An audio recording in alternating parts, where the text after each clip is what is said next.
Howdy, folks. Corky Duke Farminator here. Come with me if you want to farm. This is Farming Simulator 22, Michigan Farms Map, Michigan Pizza and Donut Farm Part 55. And we've just started the summer harvest season. And I'm harvesting not, I almost said baloney. Not my baloney, my barley. It's close, but barley is not baloney. All right, here we go.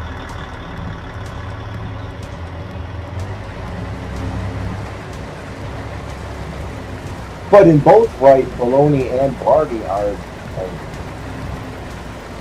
bologna and barley are good. I almost said Barney. I like, ooh. Could be an official day where I'm totally lost, but it just started. Okay, a VEA Yuki Pull, Reaper Combine. Austin won't have to ask about it, he'll get to see it in action.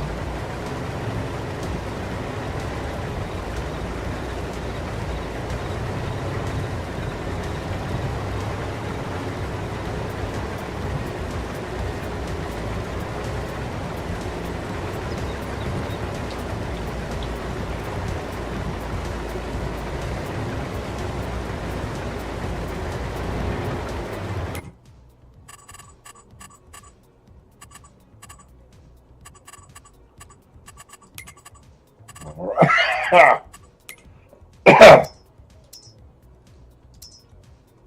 I may have to buy some grass because I think I'm running. No, I got a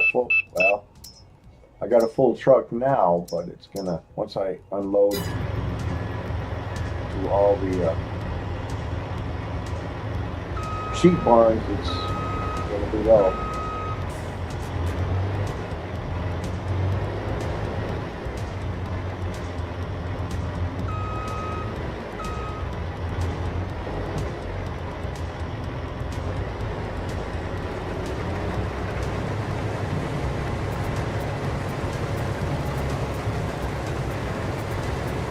Alrighty. We got to instantly turn this into a grass field. Not sure what we're going to have it to do next year. But I'm going to need some serious grass coming in.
Alrighty. Well, forget now. Had a babysitter because he stopped because of those damn telephone poles.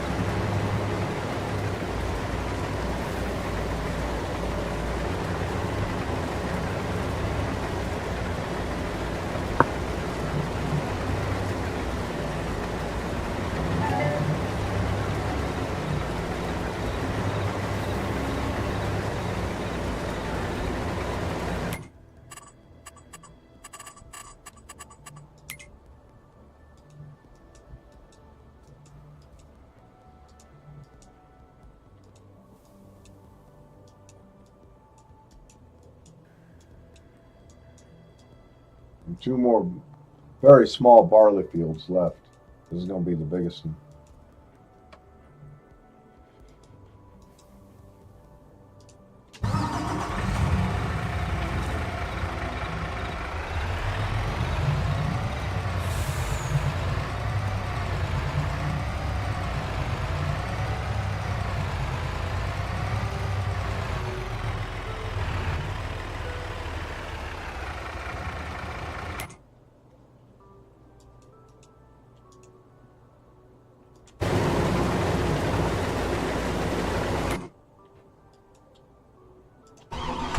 Alrighty.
Alright.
All right.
Was both 3 and 21 going for wheat next year?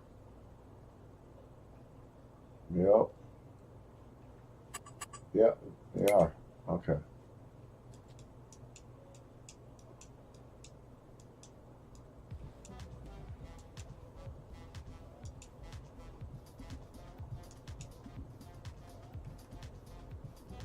We're going to have these two fields doing oats, 25 and 19. 25 and 19.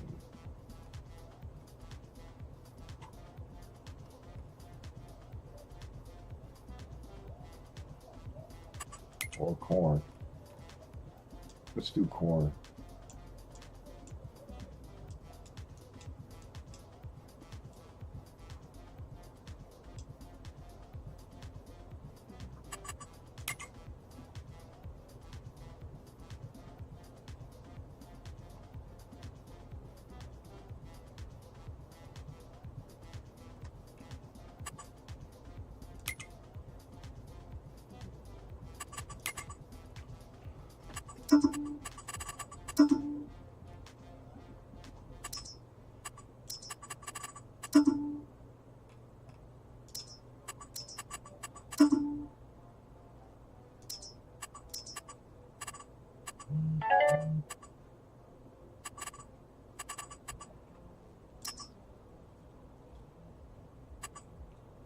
That was 19, right? Yep. Now 25. Now 25.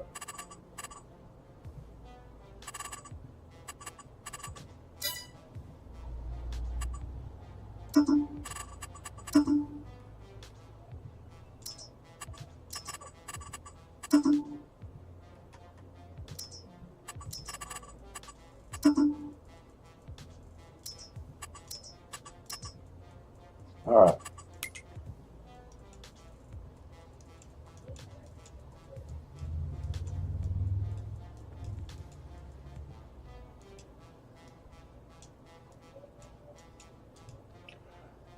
Field 1 will go for oats.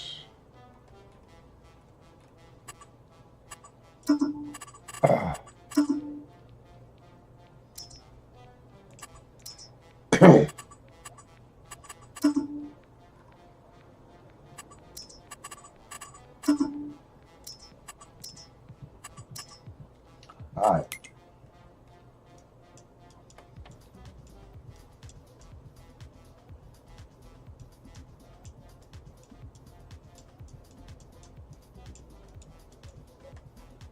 $33 is oats now, but it'll be sunflowers next year. I'm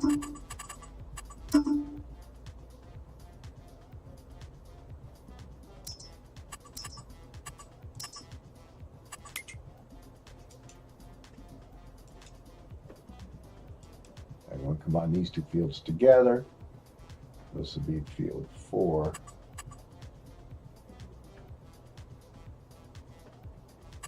Which will make sunflowers next year. No, sugar beets. So field 4 and 34. So 34 already on there. I'm thinking it's not, but it might be.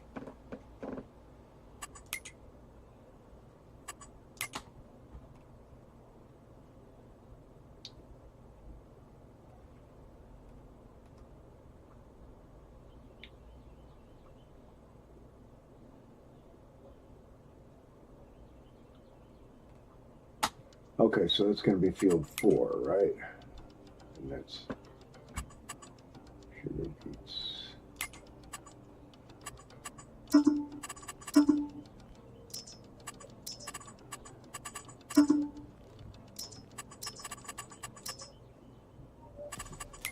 All right.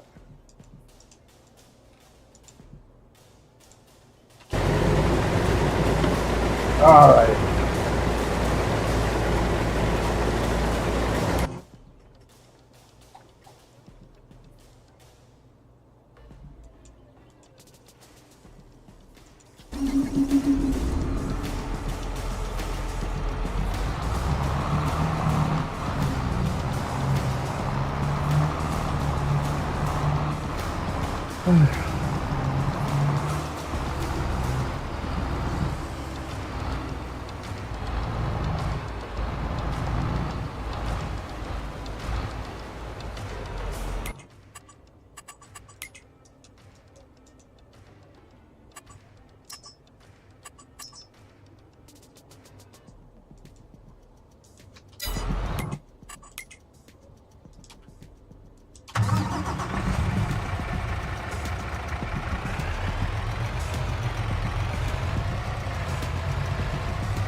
That was quite a big spot that was missed. What the hell?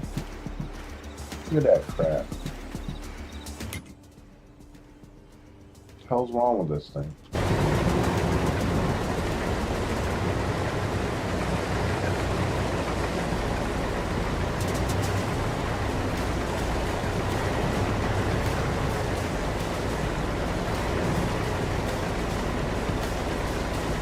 I'm grab me some coffee. Be right back.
Summer harvest, take me away.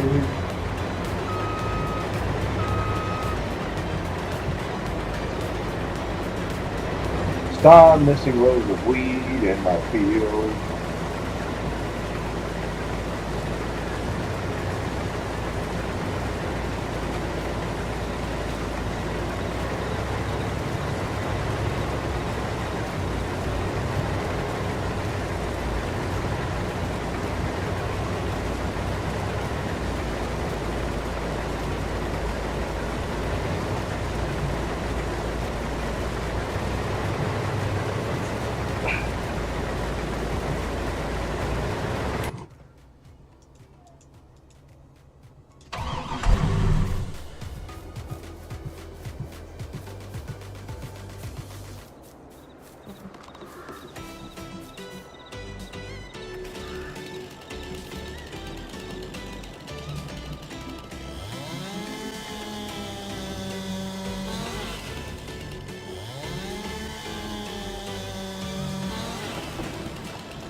what is it?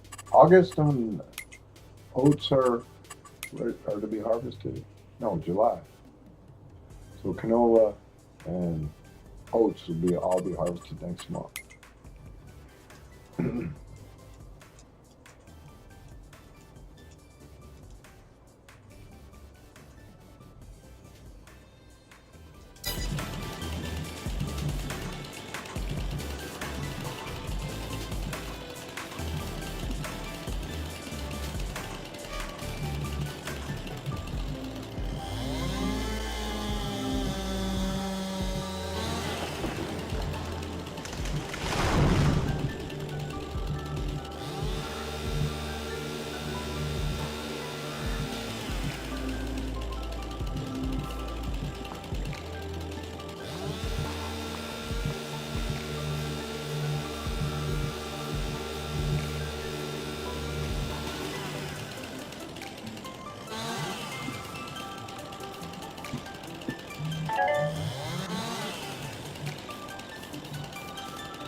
All right.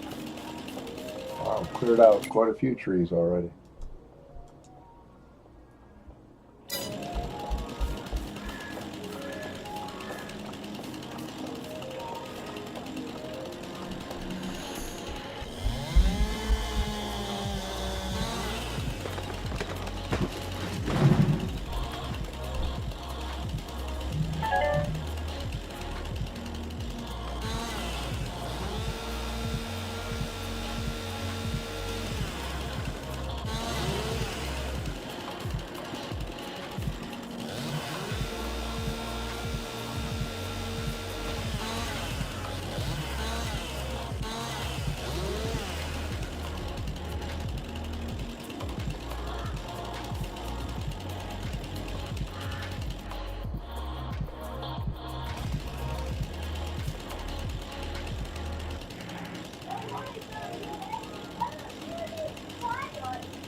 I'll be right back. I gotta go check on Malachi.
I'm determined venomous, not poison.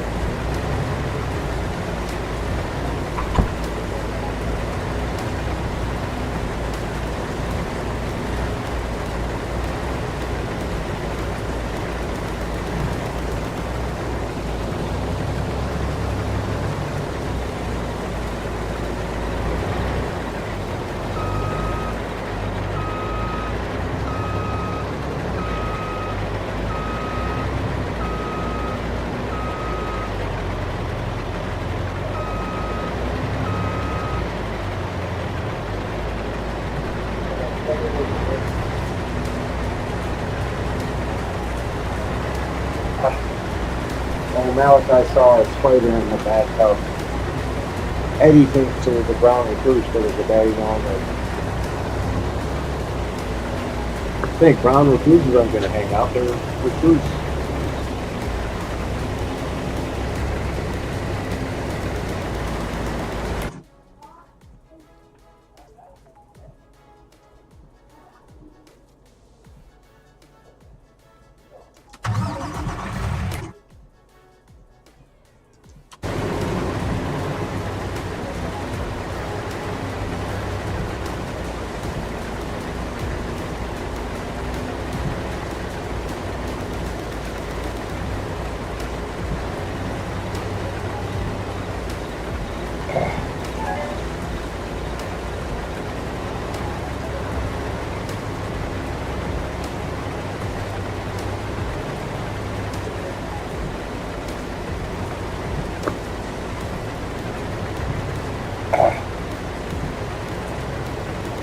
let's see, this is field 20, so what is it going to be next year?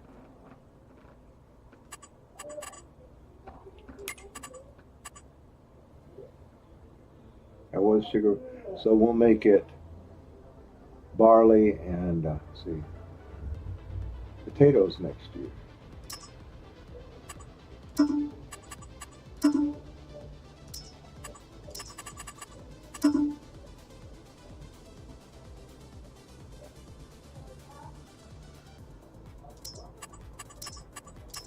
All right.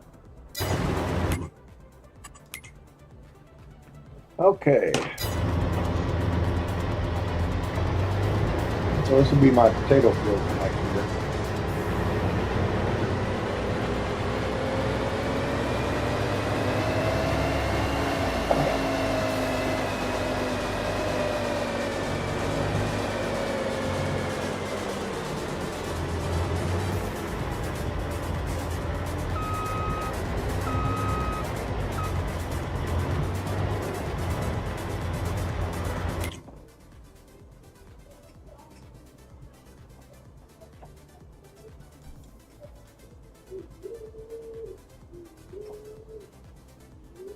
We'll stick with that. That sounds reasonable. I think we'll make 18 oats and then corn next year.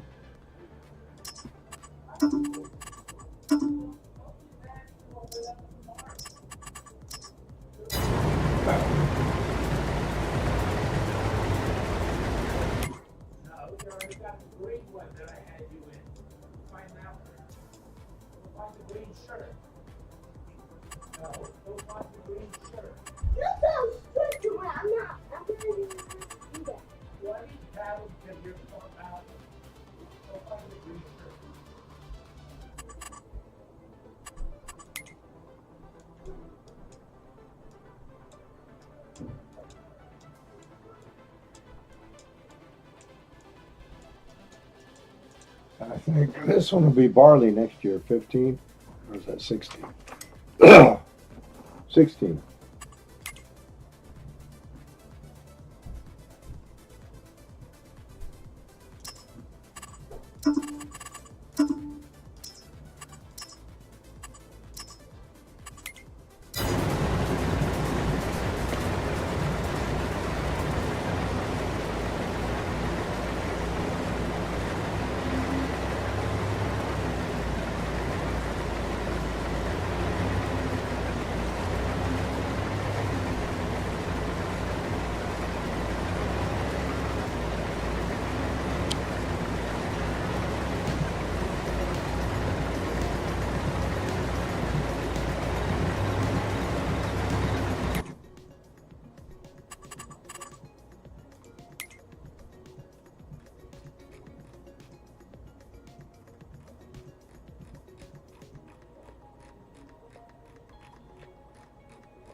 Okay, well, where's my repair truck at? I think that's right here. Apparently my weed head did not get repaired from last year. We're going to repair that now.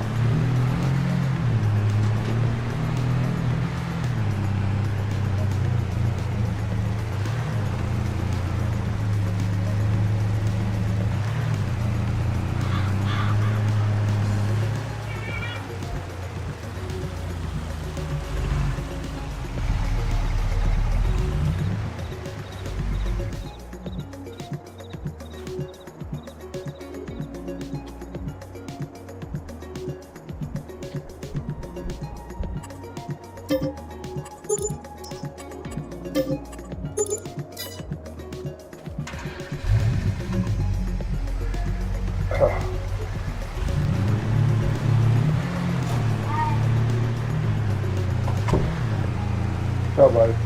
I'm still in the wet tent. Why are you still wearing wet pants? And where'd you get them wet? From outside and frozen. Oh.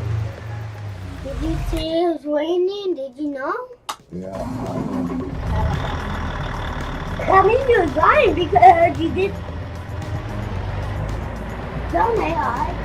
No. Oh, what's it? Is that the light? Yep.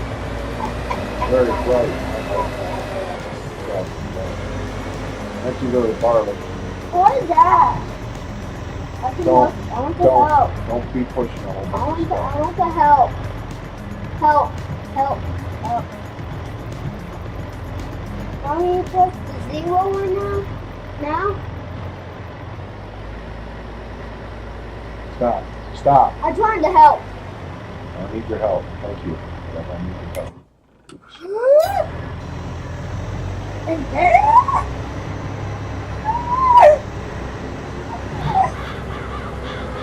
Malachi, stop touching.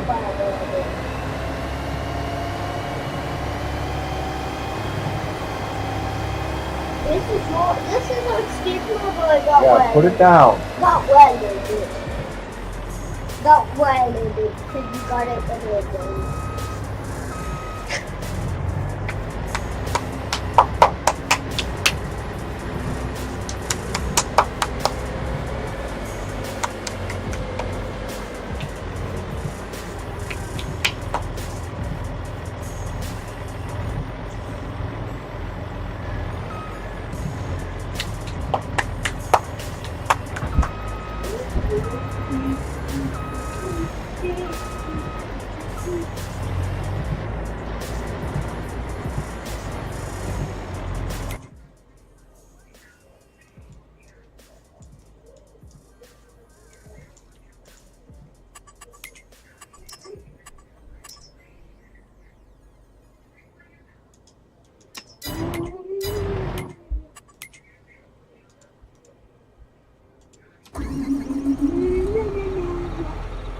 Take that out of here.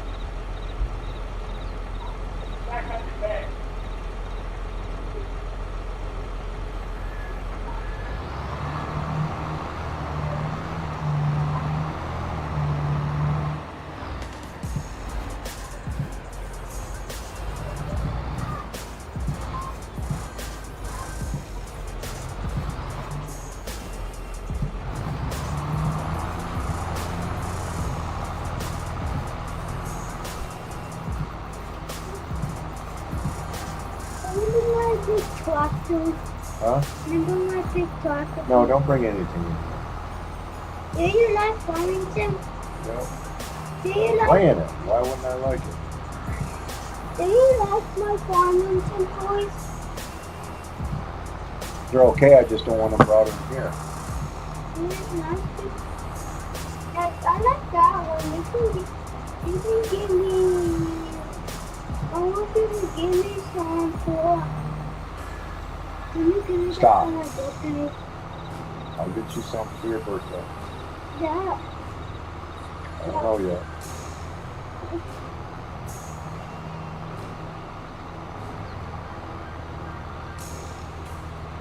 I didn't know what I want for. I don't know mommy what. I don't need that, but I like it.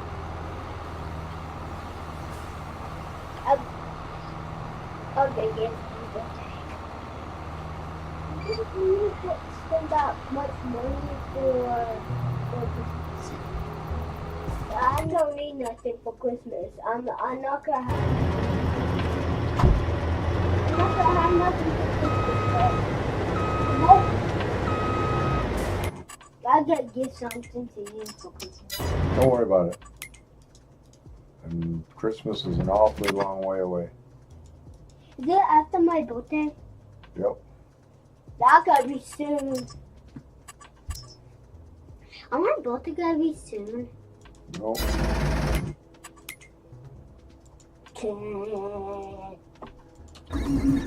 that an AI? No.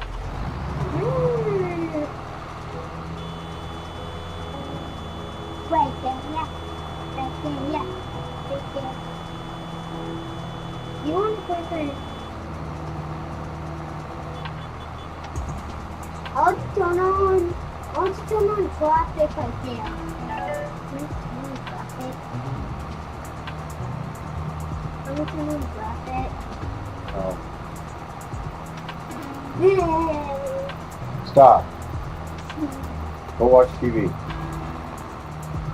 When you go and drop it when it's the next time you live streaming the same game today, I'm not going to turn traffic on. maybe the next time. Maybe.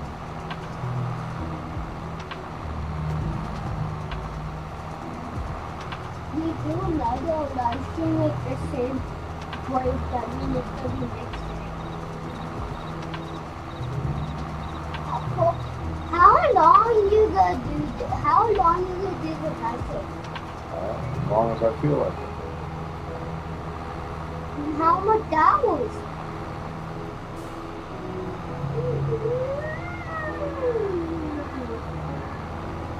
How much hours you gonna play? I don't know. Maybe it's gonna be 4 hours. I don't know, Malachi. We're back running up this stuff.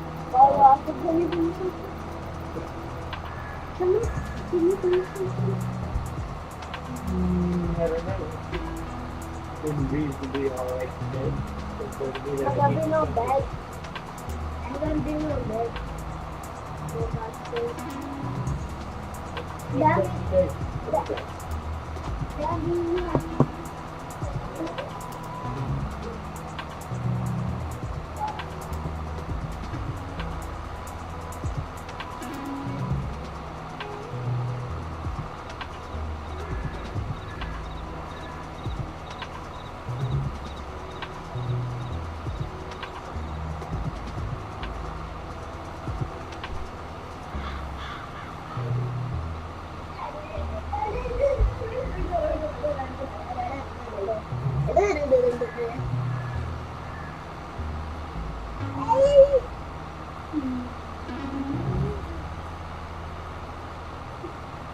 You'll be cleaning up.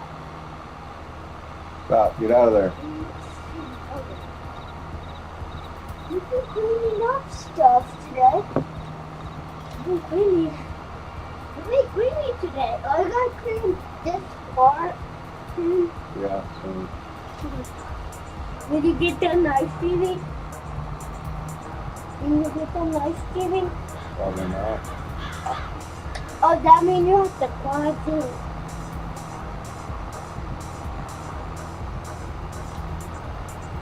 Is that the light? Why there's no lights on the tractor? Why there's There are no lights on the truck.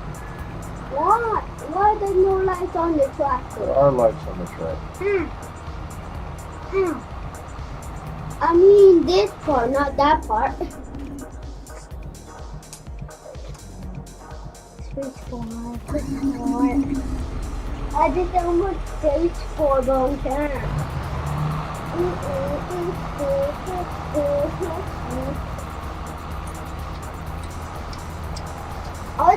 I want to do a screenshot. This one. Is that it? Is that it of the title? Do you have the monster truck in this one? No. Which map you have it? That's the Shaper's Egg Service map and the Cake and Cookie Farm map. Can you go on Fortune? Not right now. I'll probably be doing Cake and Cookie Farm. Oh, actually, both of them pretty soon. Might do one of them next. When you go with this one, then you go to the other. With the one. Go to the one. When you done with this one, just go to the one with the big one. Well, this one's got the big lamp in it.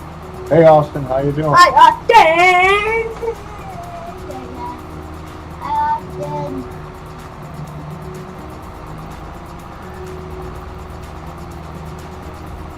I'm glad you're doing fantastic. I'm doing okay.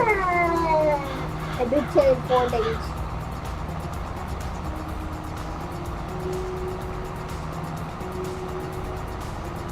My tummy hurts. I'm taking it around like this. Austin. Austin said something. Austin said something. Did Austin say something? He's Austin's asking how you're doing. Good. Well, I'm happy to be doing better. Just put on time out.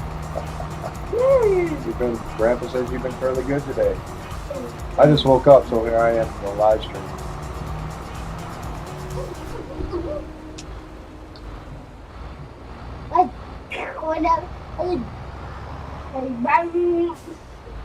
Why you made a big wham? Why you think, hey, Steve, when you buy a monster truck on this map, oh my god. I'm gonna stand up like that in the last room.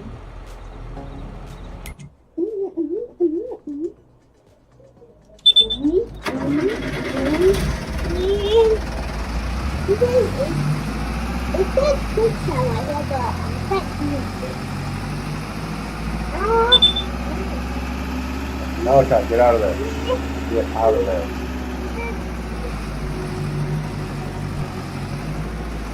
Hey Austin, I'm going to turn this whole area into one big field. It'll be named Field 6. I chop down all these trees and this will be one big field here. My biggest field. Quiet.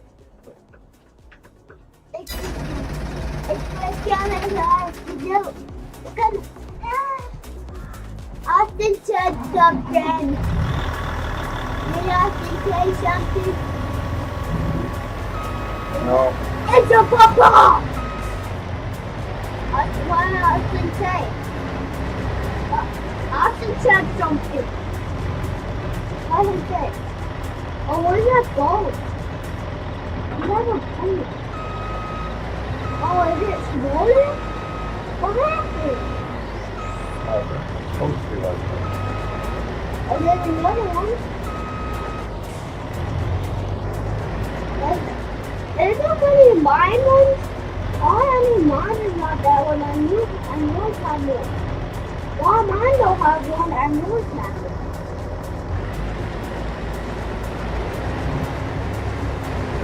I am what's called the older model of the guy.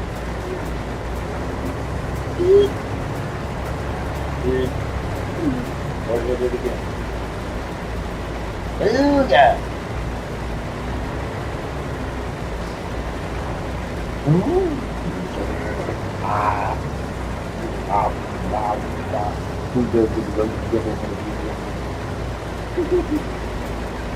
Have you guys thought out looking on the question? Yeah, go ahead. I got you on that one. I got you on that one. Sometimes I don't want to do that. Why? You don't like being tickled? Yeah, you do. I don't. This is the.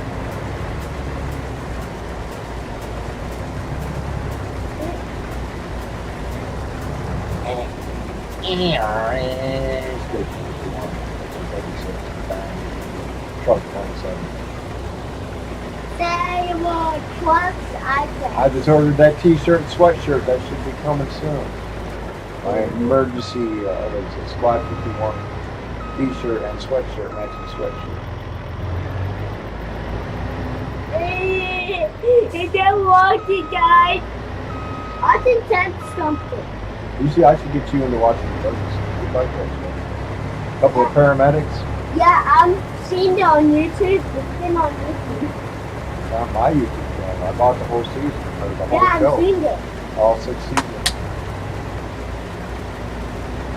But they got things that they don't have now. And that's called phone booths. Okay. When is on AI?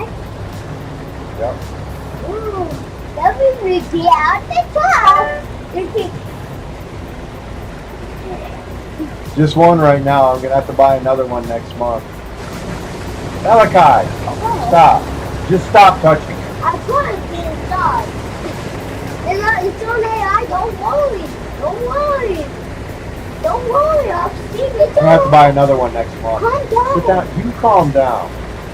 It's on AI. I know. I wanted to stay inside. Yeah. Stop it.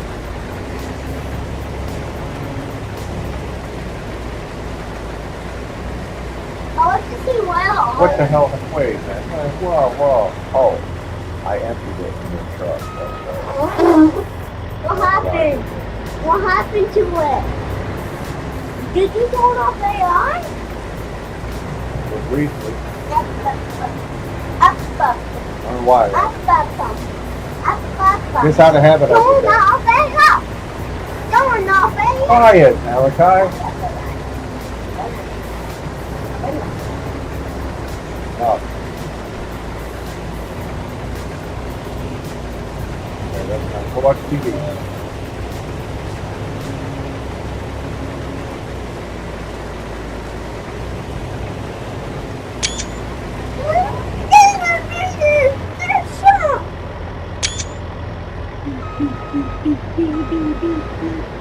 Did you turn off AI? Yep.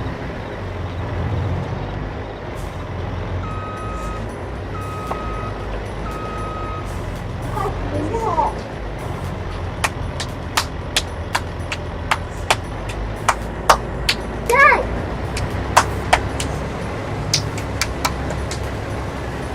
Settle down. That Settle down. don't like game anymore. It's tied up. Give me your money. Give me your money.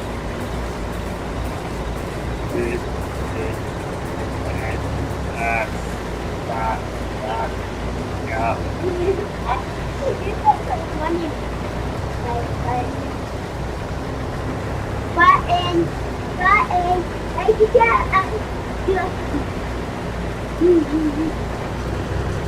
Oh, Papa. Oh, my Papa. I like when you rush him. When in the game.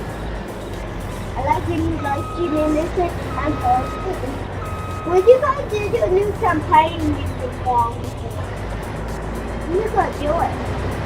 I don't know. Is it going to be soon? Probably. Want me to go get on the ball for you? No. Yeah, I gotta do that soon.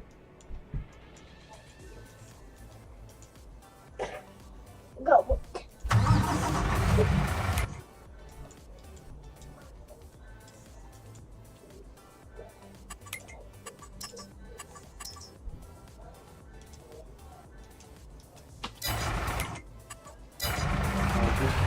Just wait out there.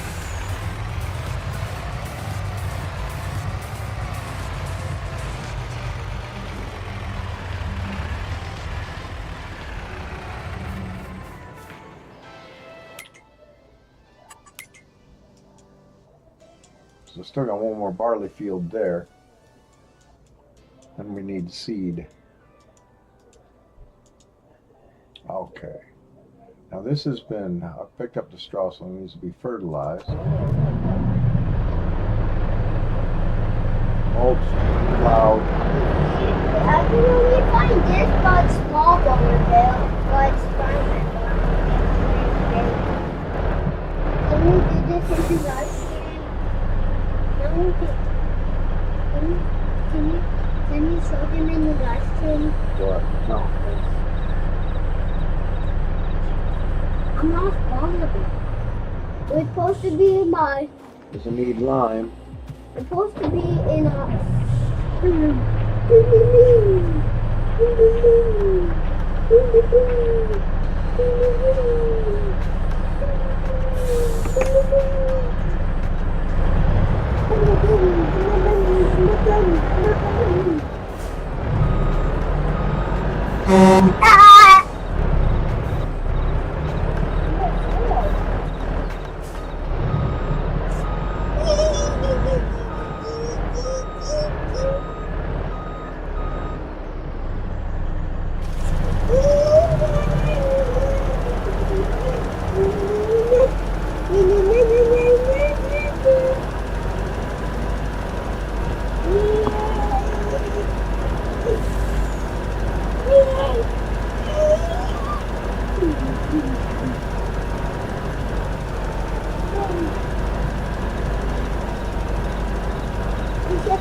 understood the yes and no and maybe.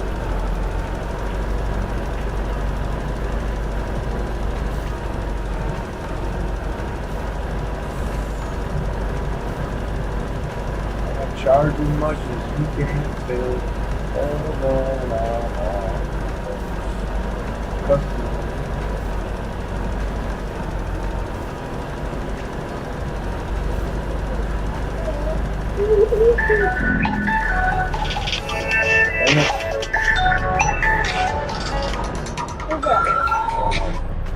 Hello? Hello? Hello? Hello? He doesn't want to answer.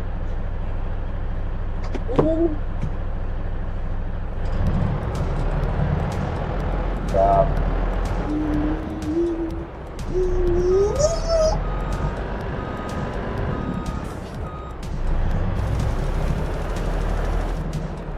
Isn't the auto way up there before and now high score? And that's on all the boxes.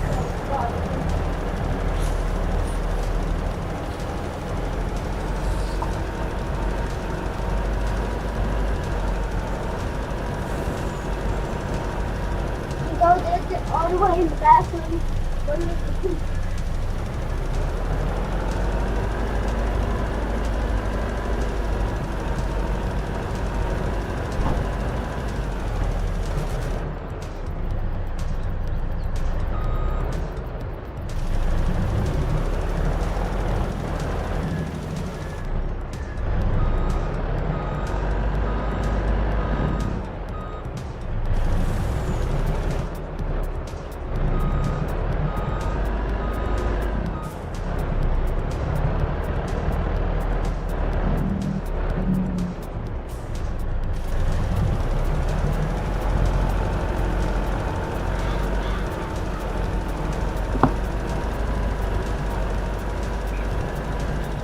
All right.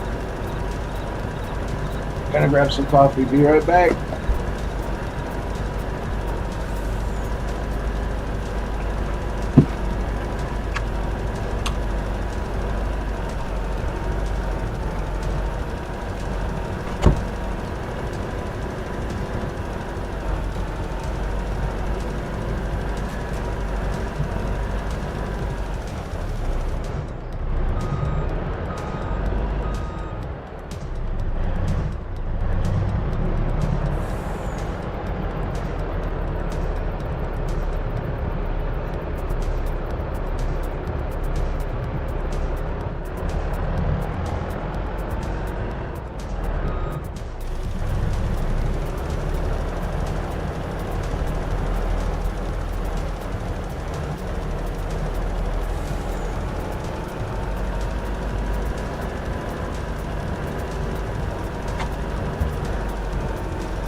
Why you wanted me? Because I want to know what you were doing. I know you were going to the bathroom. I just told you I was pooping. You told me that after I opened the door. Relax. No, I'm telling you. When I was going you told me. You told me.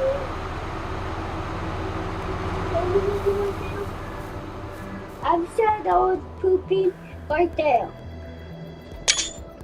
Hey, I like that. What's happening? What's happening to that car? I'm gonna show that car in a minute. Oh, I'll just see the fish. Fishy, fish. Fishy here, fishy, fishy. Fishy, fishy. Fishy, fishy. Can you fish in this Can game? we chop the fish in half with my chainsaw? Oh, there he is. There he is. Doesn't seem to affect him. Baby's weak. Splitting them right down the middle. He's just going on like it's their own business. He's not even looking for food. What's wrong with it? Because He's it's looking a for game. food. How are you Very. fishing this game? Very smart answer, Malachi. How are you fishing this game? You can't. You can't fish. How about on 25? You can't fish in that. Well, they may. I think they might have fish farms in 25. Oh, that means you But can something's fish. fishy about that. Fishy, fishy. Fishy, fishy, fishy. You know my secret. You know my Ready? secret. Timber! Hold on. Here we go. Timber, timber, timber, timber, timber, timber, timber. Timber! Ooh. Timber. Woo! Yeah! Oh! Settle down. Oh. He got hit in the wall. He got hit in the wall.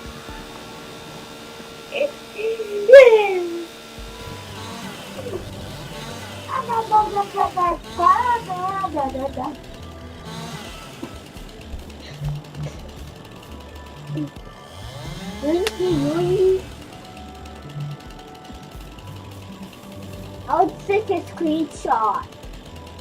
Can we take a Boy, Whoa, did you see right it? as the tree is falling. Good one. Oh, did you see the tree You're back. falling? You're back. Did you see the tree falling? Yeah. You saw it too. I want to take all the screenshots and send it to my one-point game. He's probably not going to appreciate that. Why? He doesn't play games. I'm not playing them. Maybe He you has could no just taste. help Steve. Can you send it to mine? Can you send it You to don't have a mine? Facebook. You're not going to get one for a few more years. Send me my pixels. Send me my pixels.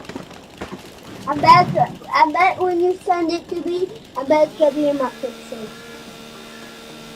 Because I'm on my Facebook.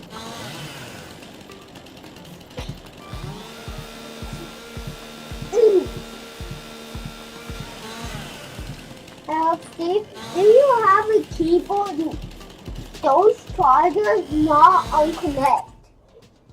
Don't unconnect, but don't unconnect. Okay, quiet. I'm not a ninja. Okay, where's my Did mold? you sneeze with that when you live streaming? Huh? Did you sneeze with that when you live streaming? Did you sneeze with that when you live streaming? Yeah. There's one mold. I'll pull it down like you hit your screen. Sure, it's overkill, but it'll work.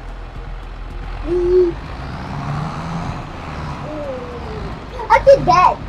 Are you dead now? Huh? Are you gonna be almost dead now? Are you gonna be dead soon? No.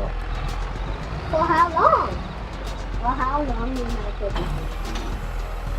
For days? And once you're dead, you're dead forever. What have you been? Alive? I'm alive. I'm alive. That counts. I'm alive. Stop. I'm doing it. I found a ball like that and he likes it.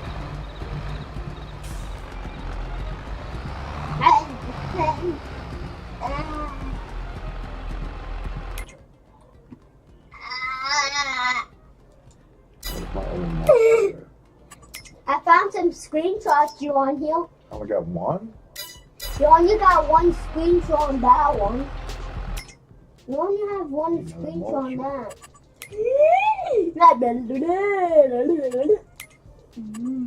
I'm looking for my test of my grandpa.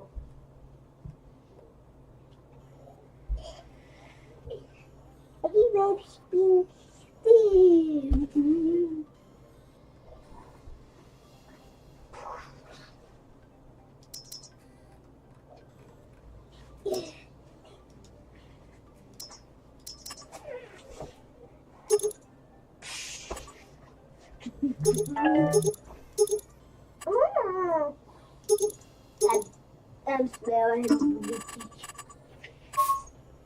That smell clean.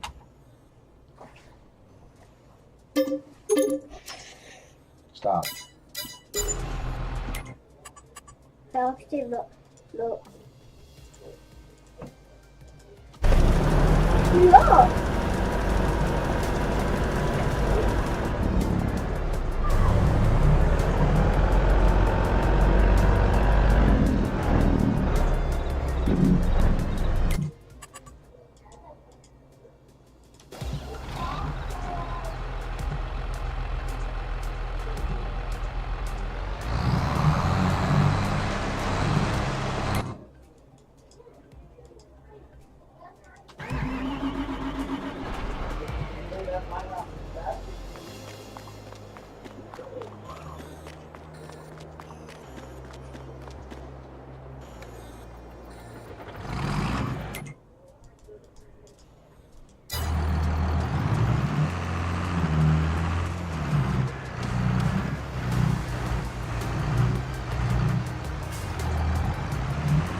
The hell?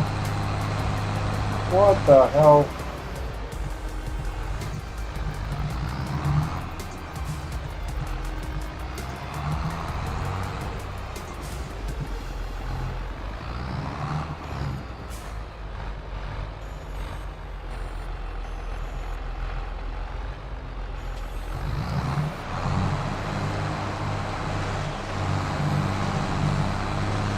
The hell?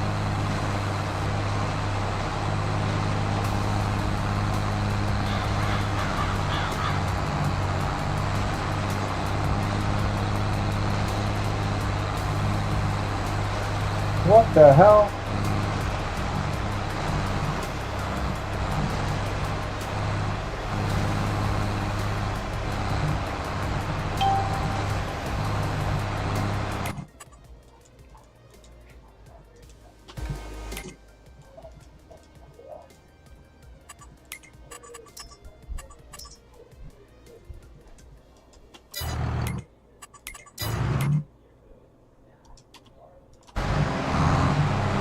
What is going on here?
So why is the more powerful tractor not able to do this?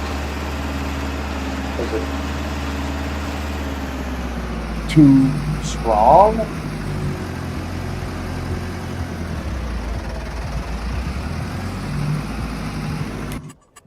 Hold on. Where's he at?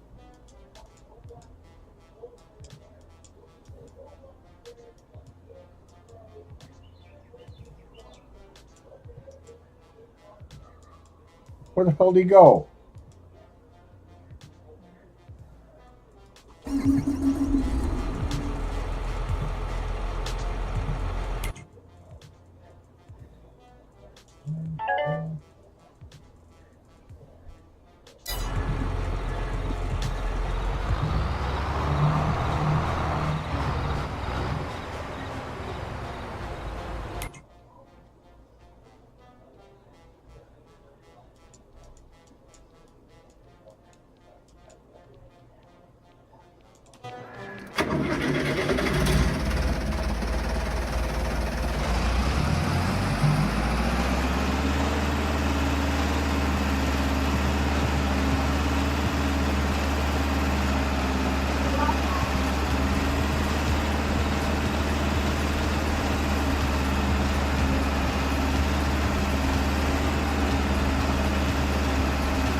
Hey, where'd that other tractor go that I had the other mulcher around?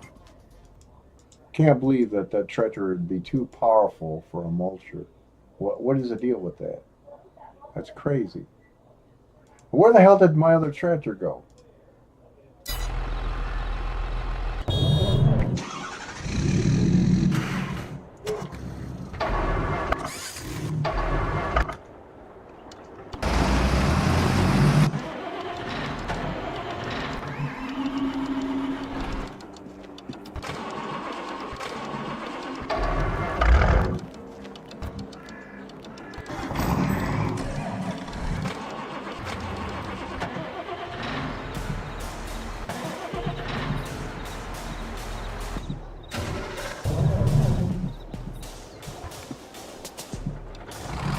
There. There he is.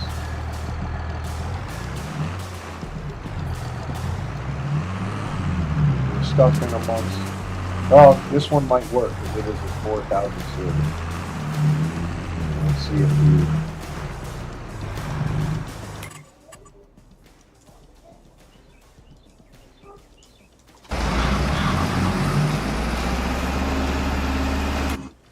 Dang it.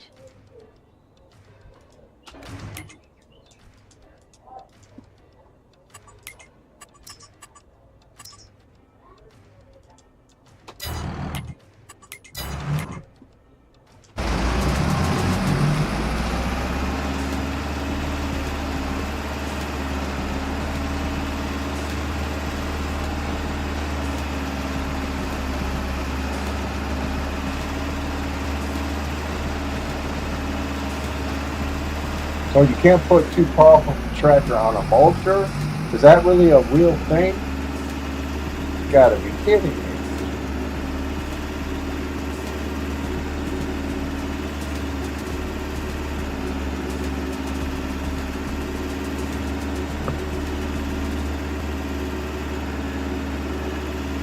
This game has its quirks.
Better check for any more spots I might have missed.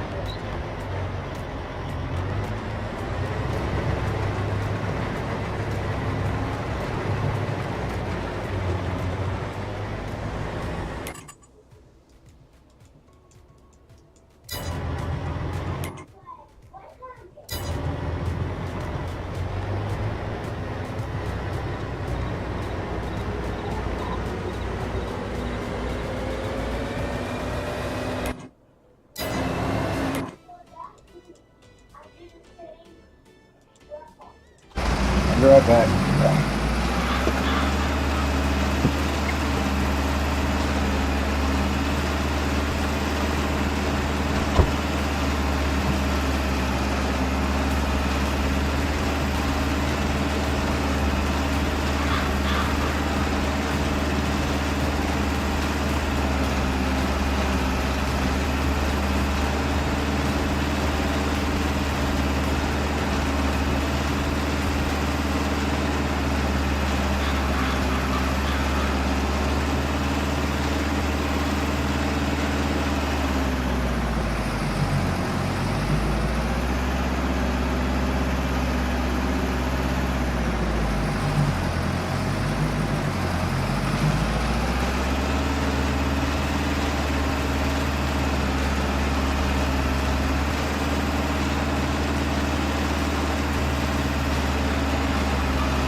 Well, apparently the bigger tractors aren't able to handle the mulchers.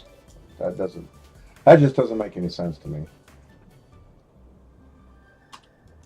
My plow, that is nuts. There she be.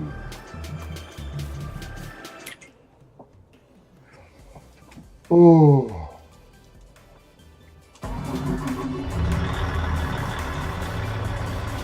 I'm not seeing any more missed spots. Just one out of the whole field. The one missed spot out of the previous field was a big missed spot. This one was smaller.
Oh man, damn it. How did I miss? Didn't I get that spot? Damn it.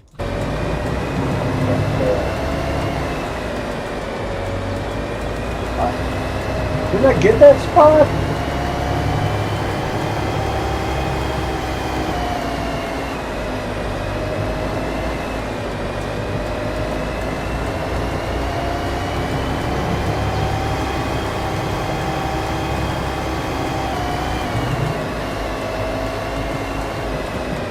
Or was that a different spot? Couldn't have been. I thought I got that spot. What the hell happened? That's the same spot.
swore I turned it on.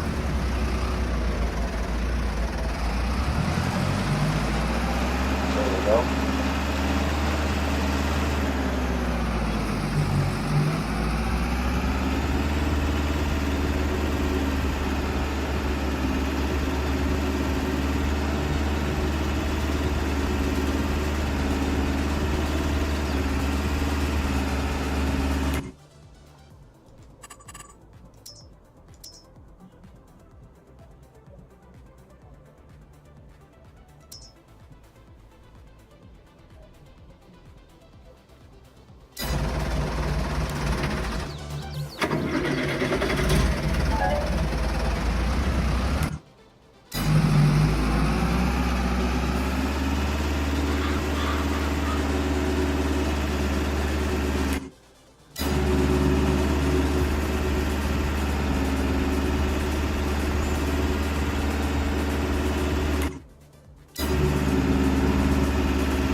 No? Oh, I'm gonna get rid of that stupid shit. As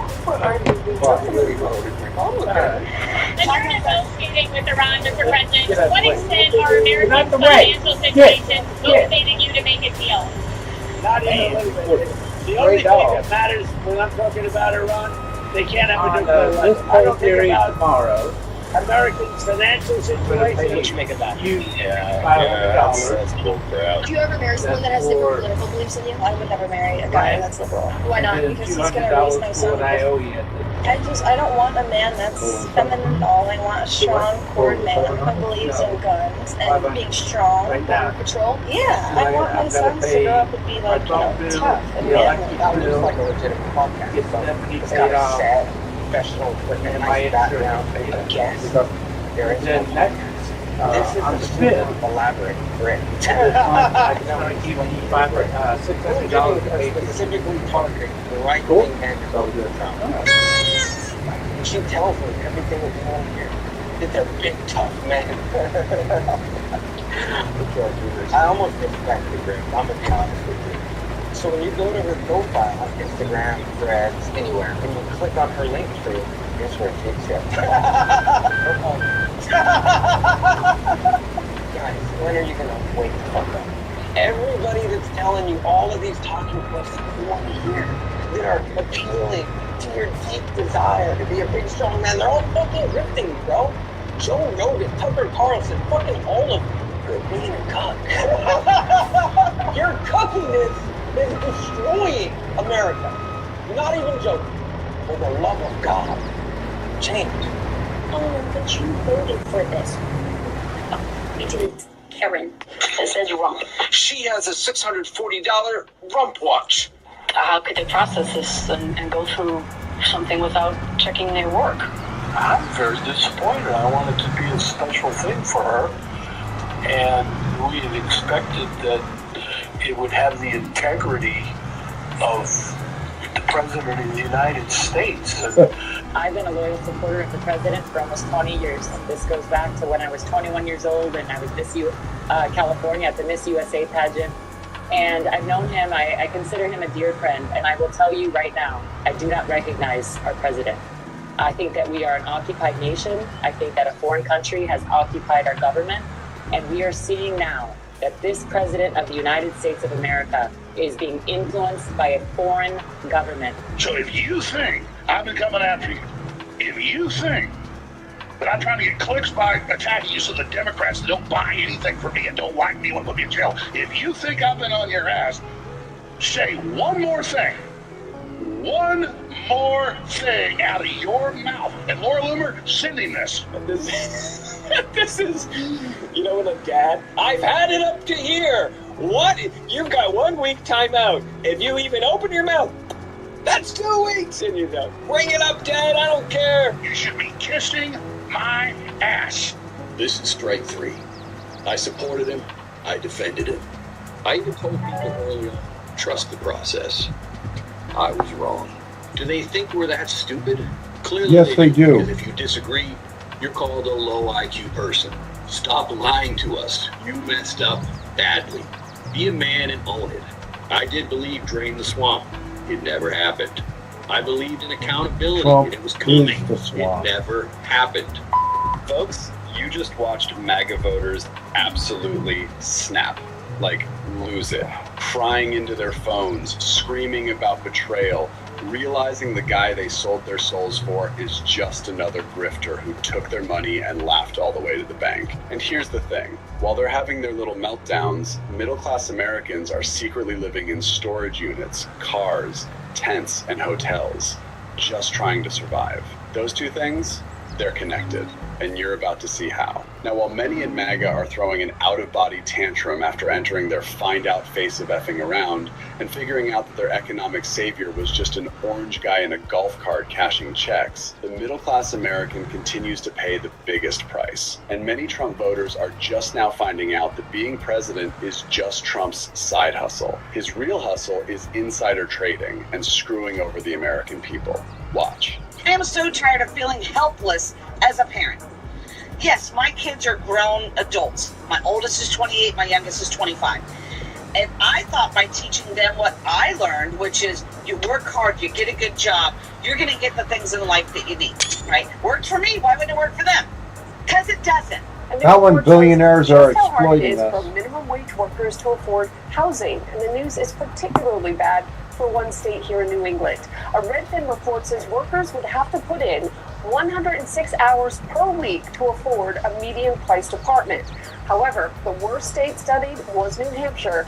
You would have to work 224 hours a week. That is because of higher rent prices and a minimum wage of $7.25. Technically, that's more hours than there are in a week. It's literally impossible to do. That's happening right now in America. What used to be the land of the free is now the land of the fee. Because the world has fucking changed, all right? And now I feel like I see them struggling. And before my generation comes at me, yes, I understand struggling is a part of life. We all struggled. But there's a difference between struggling and drowning. Exactly. All right? Exactly. So we struggled and it was tough. But you know what? We made it. We knew there was a light at the end of the tunnel with our struggle. It seems like kids today, no matter how much they struggle, they just get further and further down the water into the drowning point. The same America where MAGA voters are still out there cheering, still wearing the hats, still defending the guy who helped dig this hole even deeper. Existing housing, people that own their homes, we're going to keep them wealthy. We're going to keep those prices up. We're not going to destroy the value of their homes so that somebody that didn't work very hard can buy a home. We're going to make it easier to buy. We're going to get interest rates down. Didn't work hard.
Here at Noble Night Games, we've been carefully growing the world's largest selection of tabletop games, going on 25 years now, with fresh pink new releases, finely aged vintage classics, and hard-to-find imports. You can buy hard. The median house price in this country is $400,000. The median household income's $85,000. If someone put down $20,000, got a $380,000 loan at 6%, their principal, interest, property taxes, homeowner insurance, and private mortgage insurance is $3,100 a month. Someone making $85,000 after health insurance premiums for a family of four, taxes, not including 401k, I'm not going to include that, their take-home, their net is $5,260. $3,100 would be 59% of their net income. They can't get the house. The median household cannot get the median house unless they have a massive down payment. Still defending the party that loves watching rich billionaires drown in money, while the average American is out here wondering if they can afford eggs this week. Gen Z, wake up. We're going to have roommates until we're 65 years old if we don't fix the housing crisis now. Look at what's happening in Georgia. The age group of 45 to 65 years old is skyrocketing in the need for roommates. Look at Georgia specifically, how expensive rent is getting. We need to fix the housing crisis.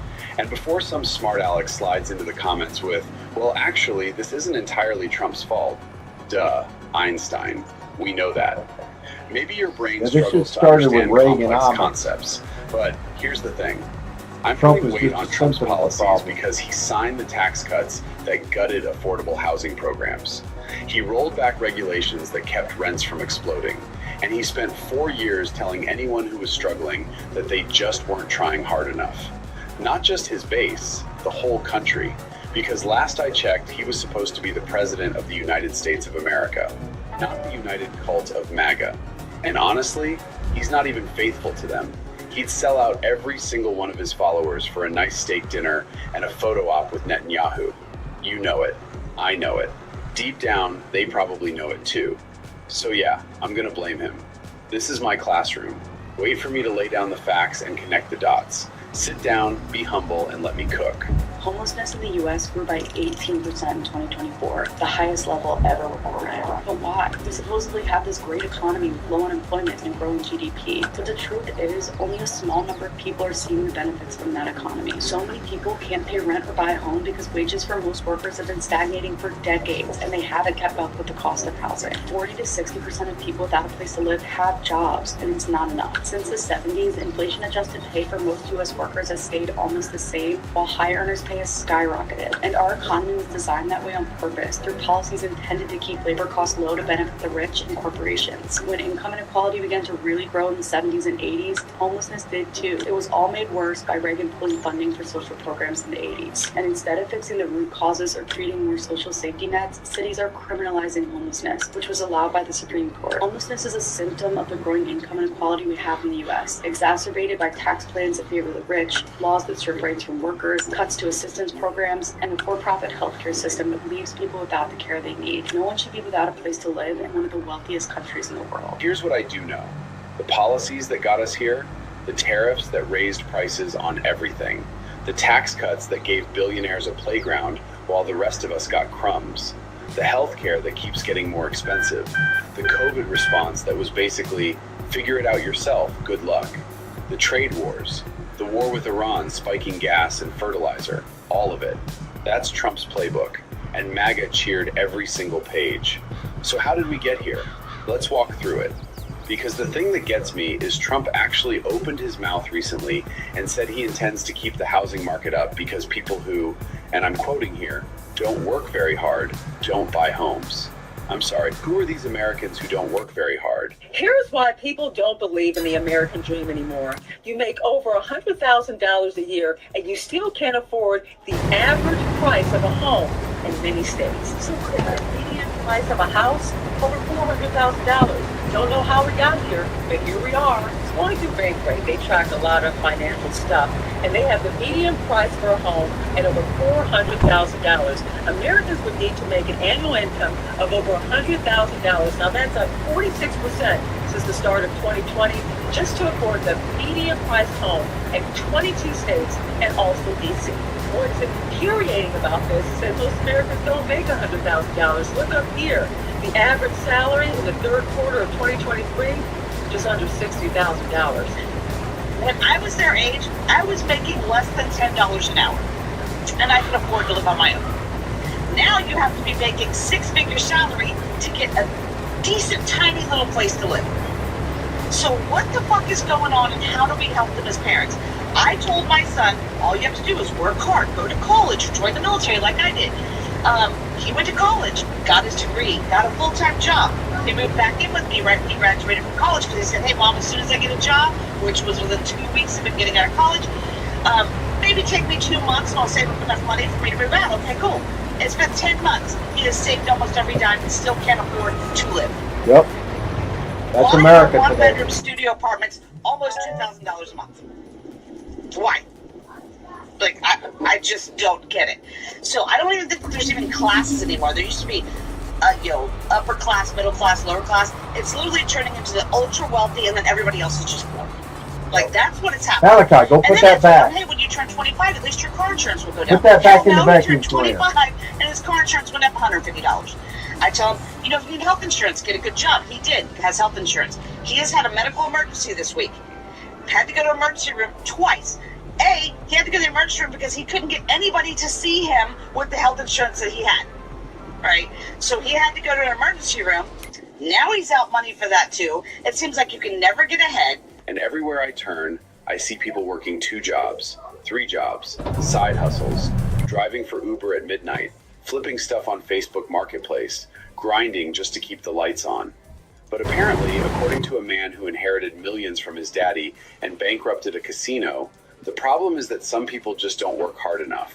This is tender, juicy, slow-smoked barbecue from Arby's. We were problem solvers, and we were helping people connect to entertainment in a way that they couldn't connect it before. But what hasn't changed is the focus on customers and trying to give people a better product for less. Hard enough. When you're negotiating with Iran, Mr. President, to what extent are Americans' financial situations motivating you to make a deal? Not even a little bit. The only thing that matters when I'm talking about Iran, they can't have a nuclear weapon. I don't think about Americans' financial situation. What'd you make of that? Yeah, you know, that's bull crap. I think that's a true statement. Because of course he's not thinking about us at all. You know, I did vote for Trump. Seemed like a lot different, you know, in the beginning.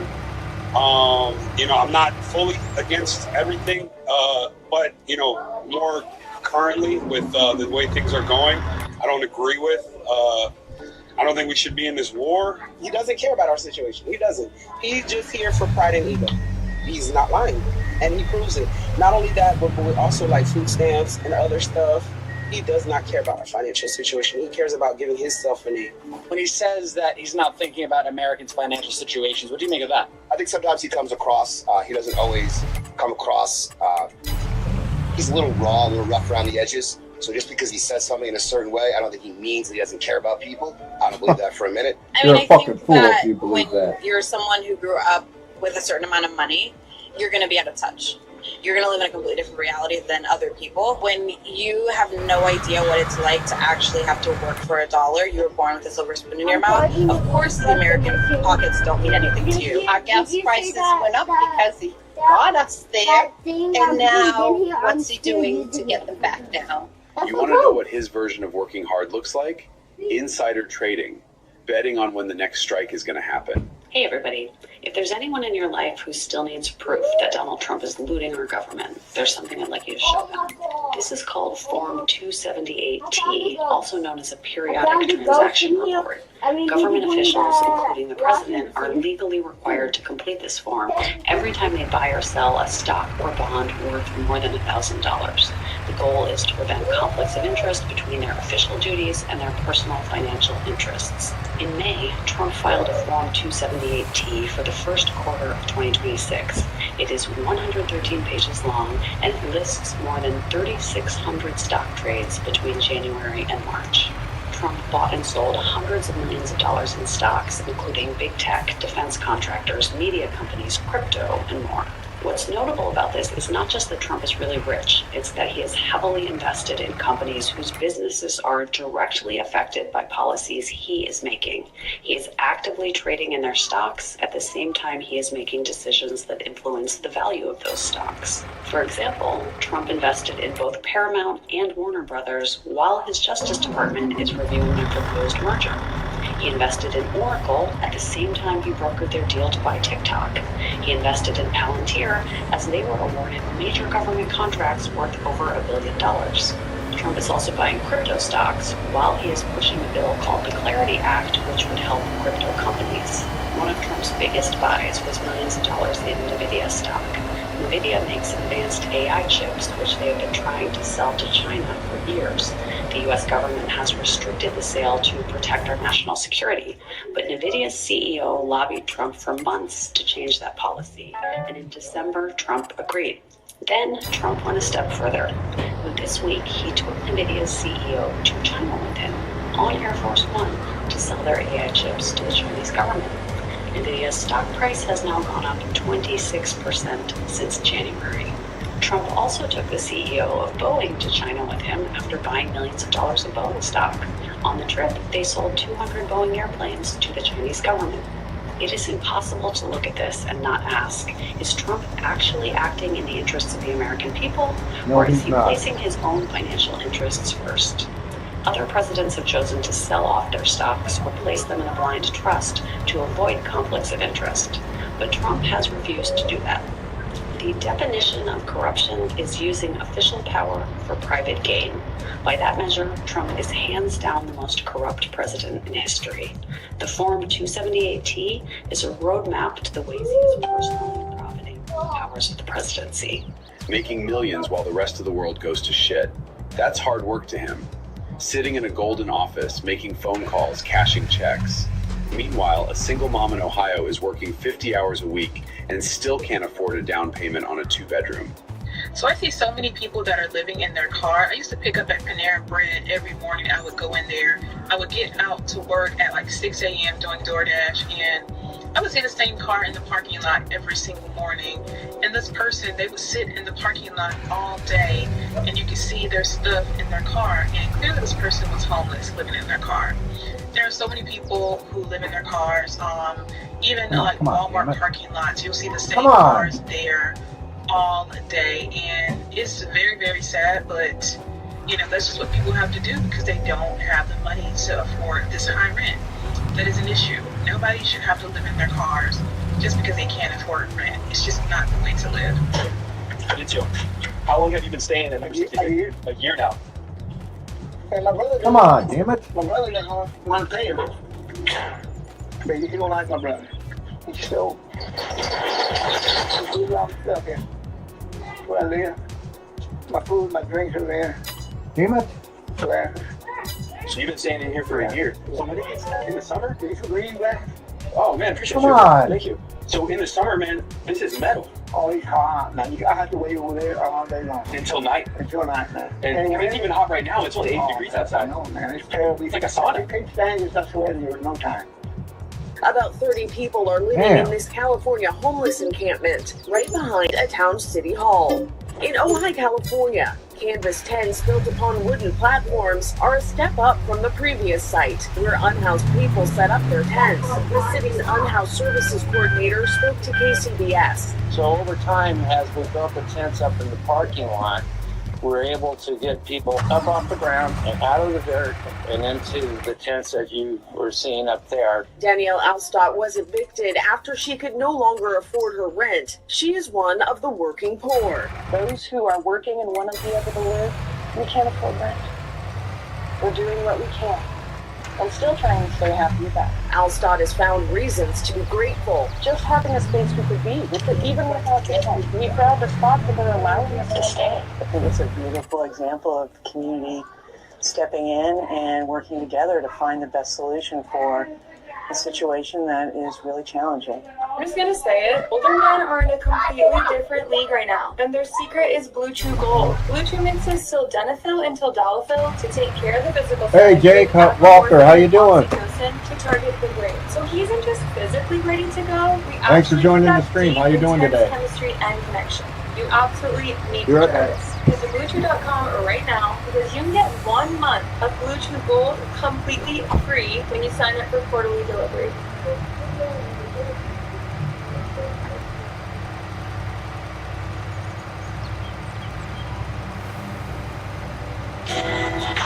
Whether you're a professional technician or simply take pride in maintaining your own cars, Harbor Freight offers quality auto tools to meet your every need at prices that can't be beat.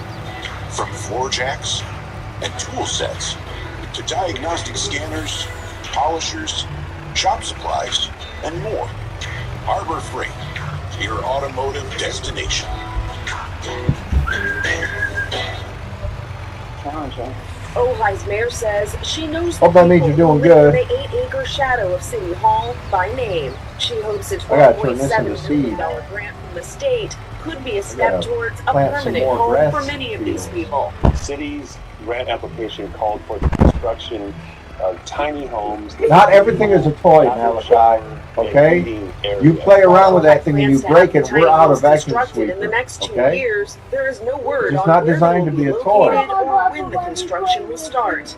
I've been living in my car with my 2 cats for several months, and I'm trying to figure I out how to get out of understand, that but it's not a situation, toy, but I don't really know okay? what I can do. If the Stop price of an crying. apartment is around $1,600, Stop you need to crying. make 3 times the rent in order to be approved for an apartment. You have to make Huh? $4,800 a month, or at least $30 an hour.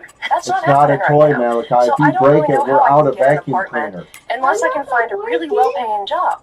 I've been working a seasonal job that definitely doesn't pay $30 an hour, with hopes that I could save up enough money and It's then not move a to a city I'd toy. like to live in. And Stop. find a landlord that might take pity on my soul and sign me to a lease even if Just I don't stop. make the exact amount of income.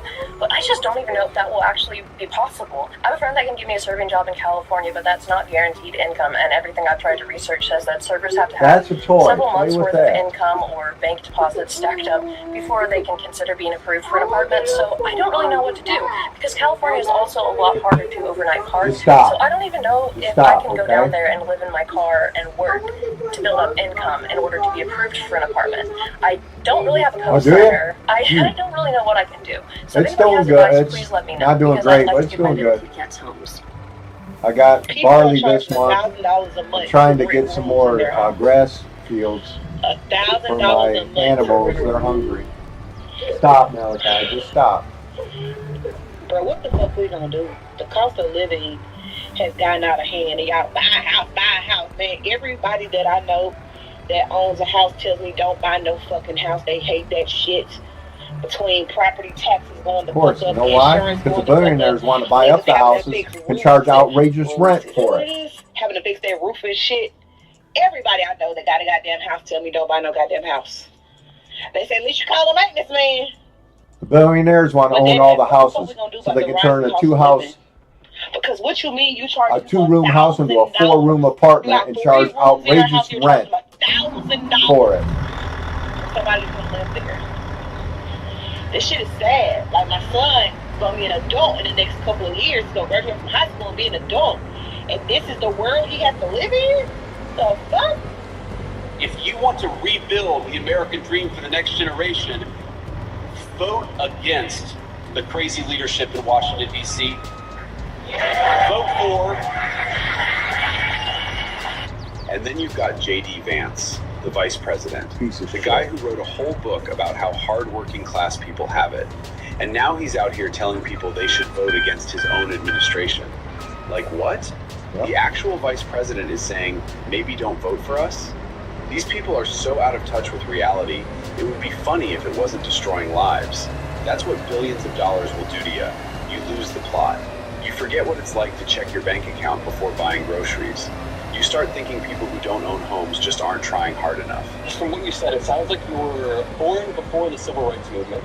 Oh, yeah. So black people couldn't buy houses in your lifetime when you were maybe a I'm baby. well aware of that. You were 5 years, so you don't think there's any downstream effect? I felt depressed at that time, Yeah. but that's what Martin was trying to correct. Right now, I see so many people living off the government handout. I'm pretty sure welfare use per capita is higher in red states than blue states. Yes, but there's so many people living off of the government handouts, and that is not that much farther billionaires. away from slavery. They were a slave, they were given housing, food, clothing, Oh, shut the hell medical up. care. Shut the hell They up. asked the people after They got everything but their freedom, right? Landowners. That's that no were way to violent live. And mean to some of them, but there were others that were humanistic. Did she just say that black people were asked to work? Asked? You know what? I don't have the energy for this right now. But this clearly shows you how people in MAGA think. Notice how she expects you to gloss over the fact that it's mainly red states that are the larger beneficiaries of welfare programs, but let's leave that aside for a moment. You know what's funny? Not haha funny, ironic funny. MAGA spent years lecturing the rest of us about bootstraps. Pull yourself up, work harder, no handouts, the whole rugged individualist cosplay. Meanwhile, they were voting for a party that has spent decades making sure the only things that trickle down are debt, inflation, and bootstraps made in China that cost twice as much because of tariffs. I was reading through a report from the Institute for Policy Studies. Nonpartisan, not some left-wing rag.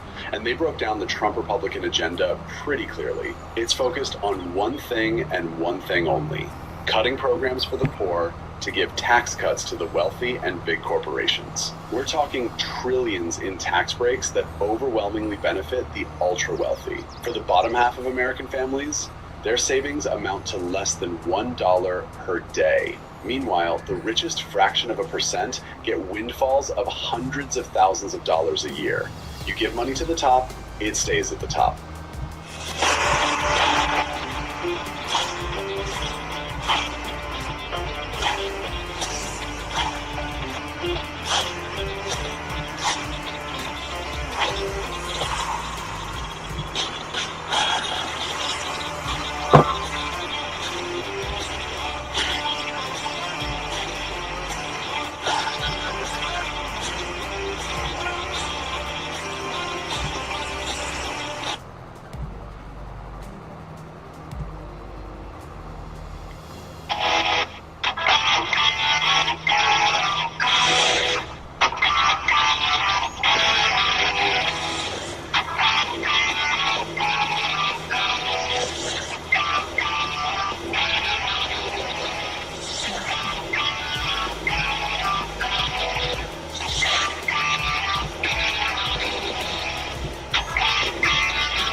give it to the bottom, it flows through the whole economy.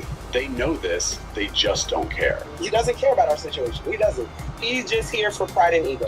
And the corporate tax rate? Trump slashed it. I saw somewhere that it cost an estimated $1.5 trillion over a decade. And what did corporations do with that windfall? They promised to raise wages. Did they? No.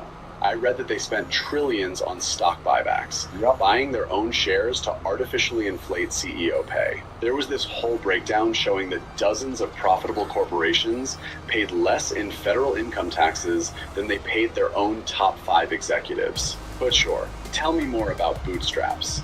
And don't even get me started on property taxes. You don't pay Joe's property tax yet? Good Lord. I live in Alabama, and I know everybody thinks we have super cheap property taxes, but we've lived in the house we live in now since for 10 years.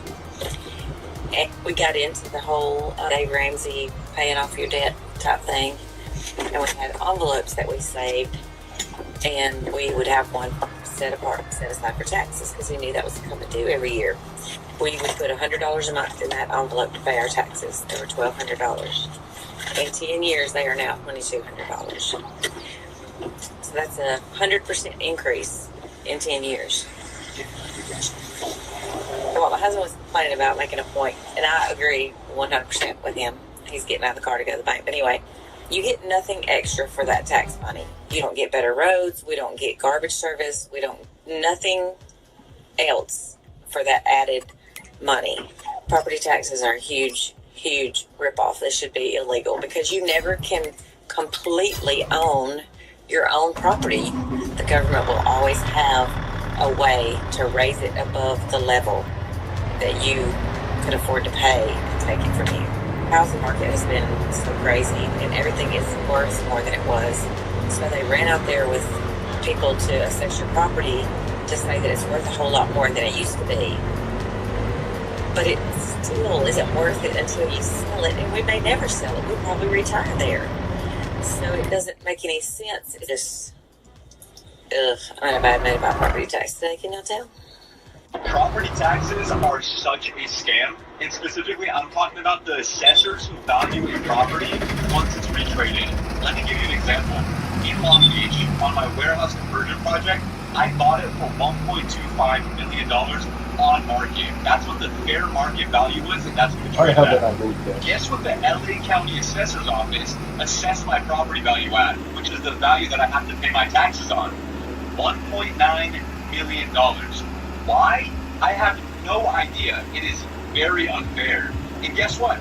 I've been appealing it for almost a year now, and maybe we're about to reach a resolution. But until I get that appeal, I have to pay taxes on that $1.9 million. Of course, if I win the appeal, which I guarantee you I will, they're going to refund me the difference of what I actually paid on the actual value. But now think about this. They bank on people who are ignorant or older people who don't know what to do and how to appeal the property taxes just so they can scam and steal people's money. It is absolutely insane. I think this should be absolutely illegal. And that property should be assessed on the amount that they were bought for or traded for.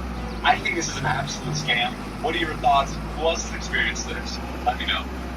I heard a woman talking about this the other day, and it's been rattling around in my head ever since. She bought her home years ago for a certain price. She paid what she paid. But now the government says her home is worth more based on what the house down the street sold for. That's like, so they isn't tax that her like on that imaginary. buying a car? You pay the tax on the car when you buy it, but then do you pay tax 5 years down the road on it? No, you don't. So why is it this property tax thing is a scam and it needs to stop?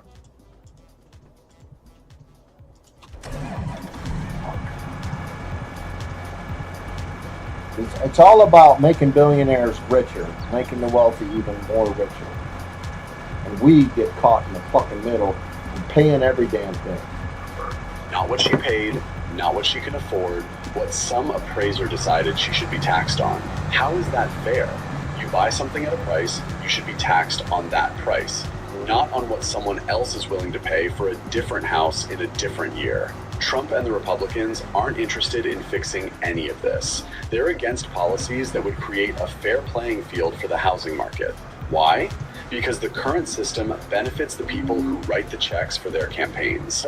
I am very protective of people that already own a house. Bullshit. Of which we have millions and millions and millions. And because we have had I'm trying to buy a house right now, and it's ridiculous. The last house I looked at was literally a 3-bedroom house that was no bigger than this 2-bedroom apartment. I swear to God.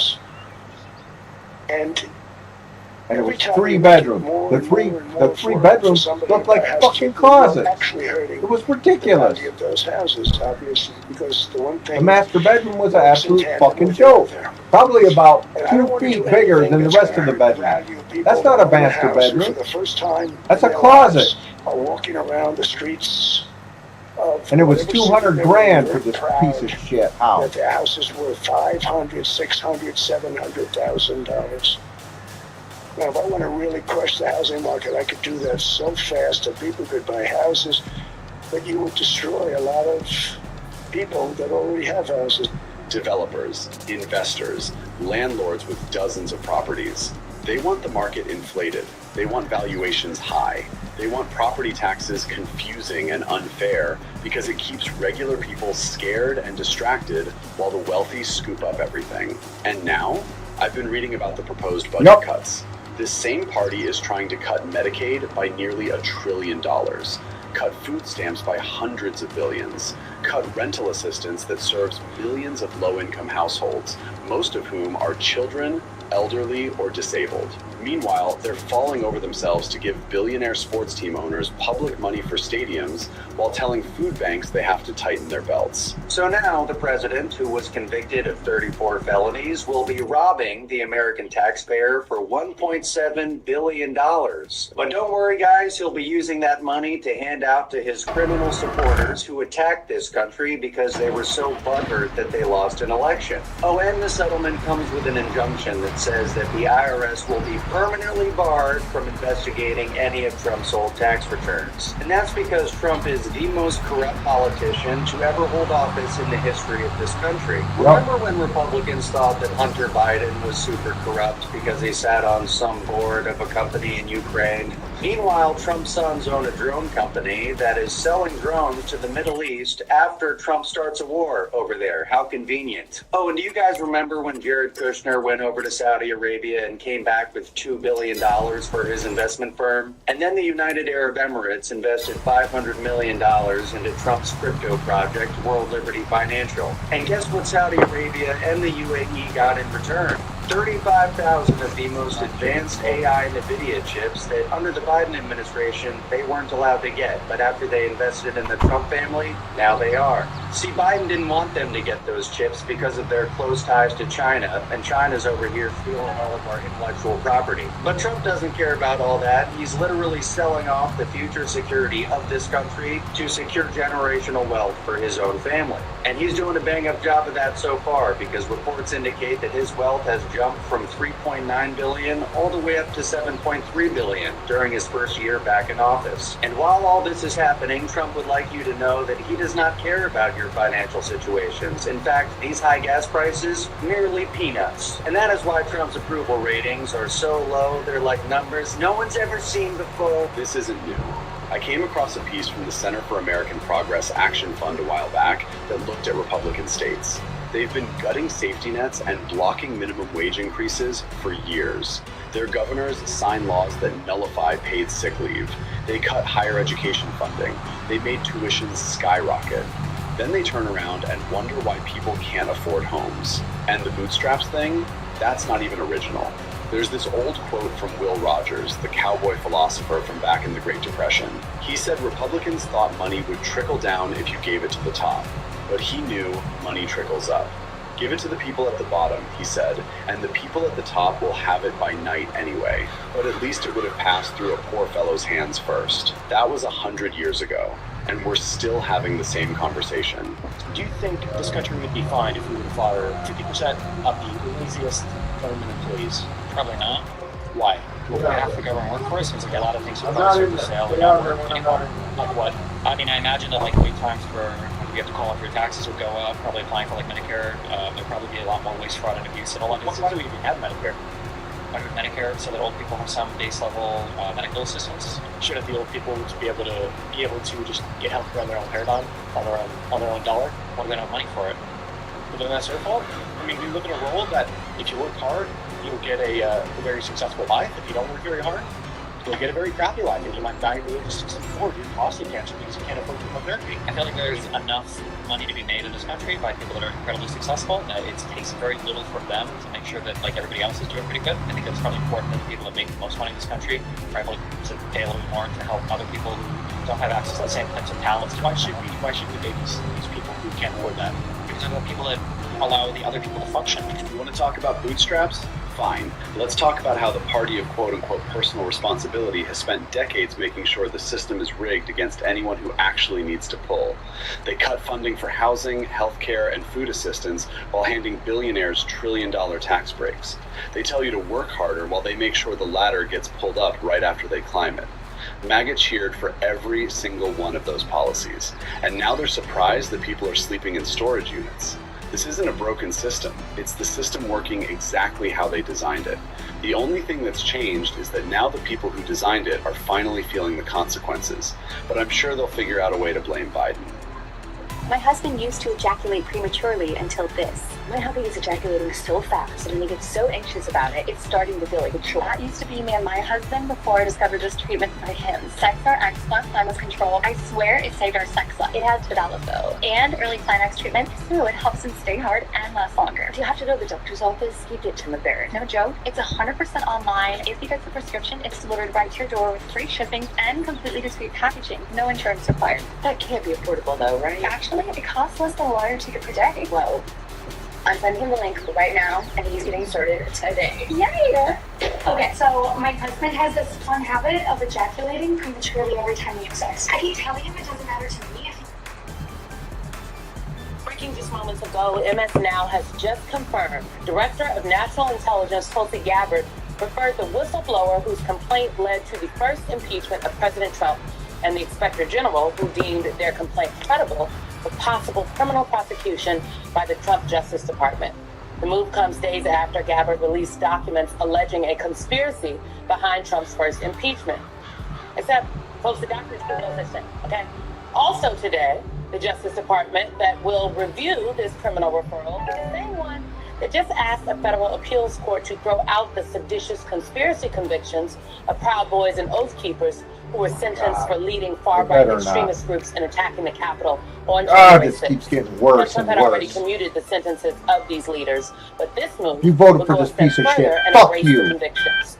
In both instances, the administration, it is not just trying to sanitize the past. It is laying the groundwork for future efforts to undermine elections, and we need to be very clear about that. Joining us now is Mark Elias. We didn't have a problem with elections in this founder of country until Democracy Trump Caucus came and into chair of the politics. Elias Law Group. Mark Elias, what is the DNI doing here? They're doing Donald Trump's bidding. I mean, they are doing exactly what Simone said.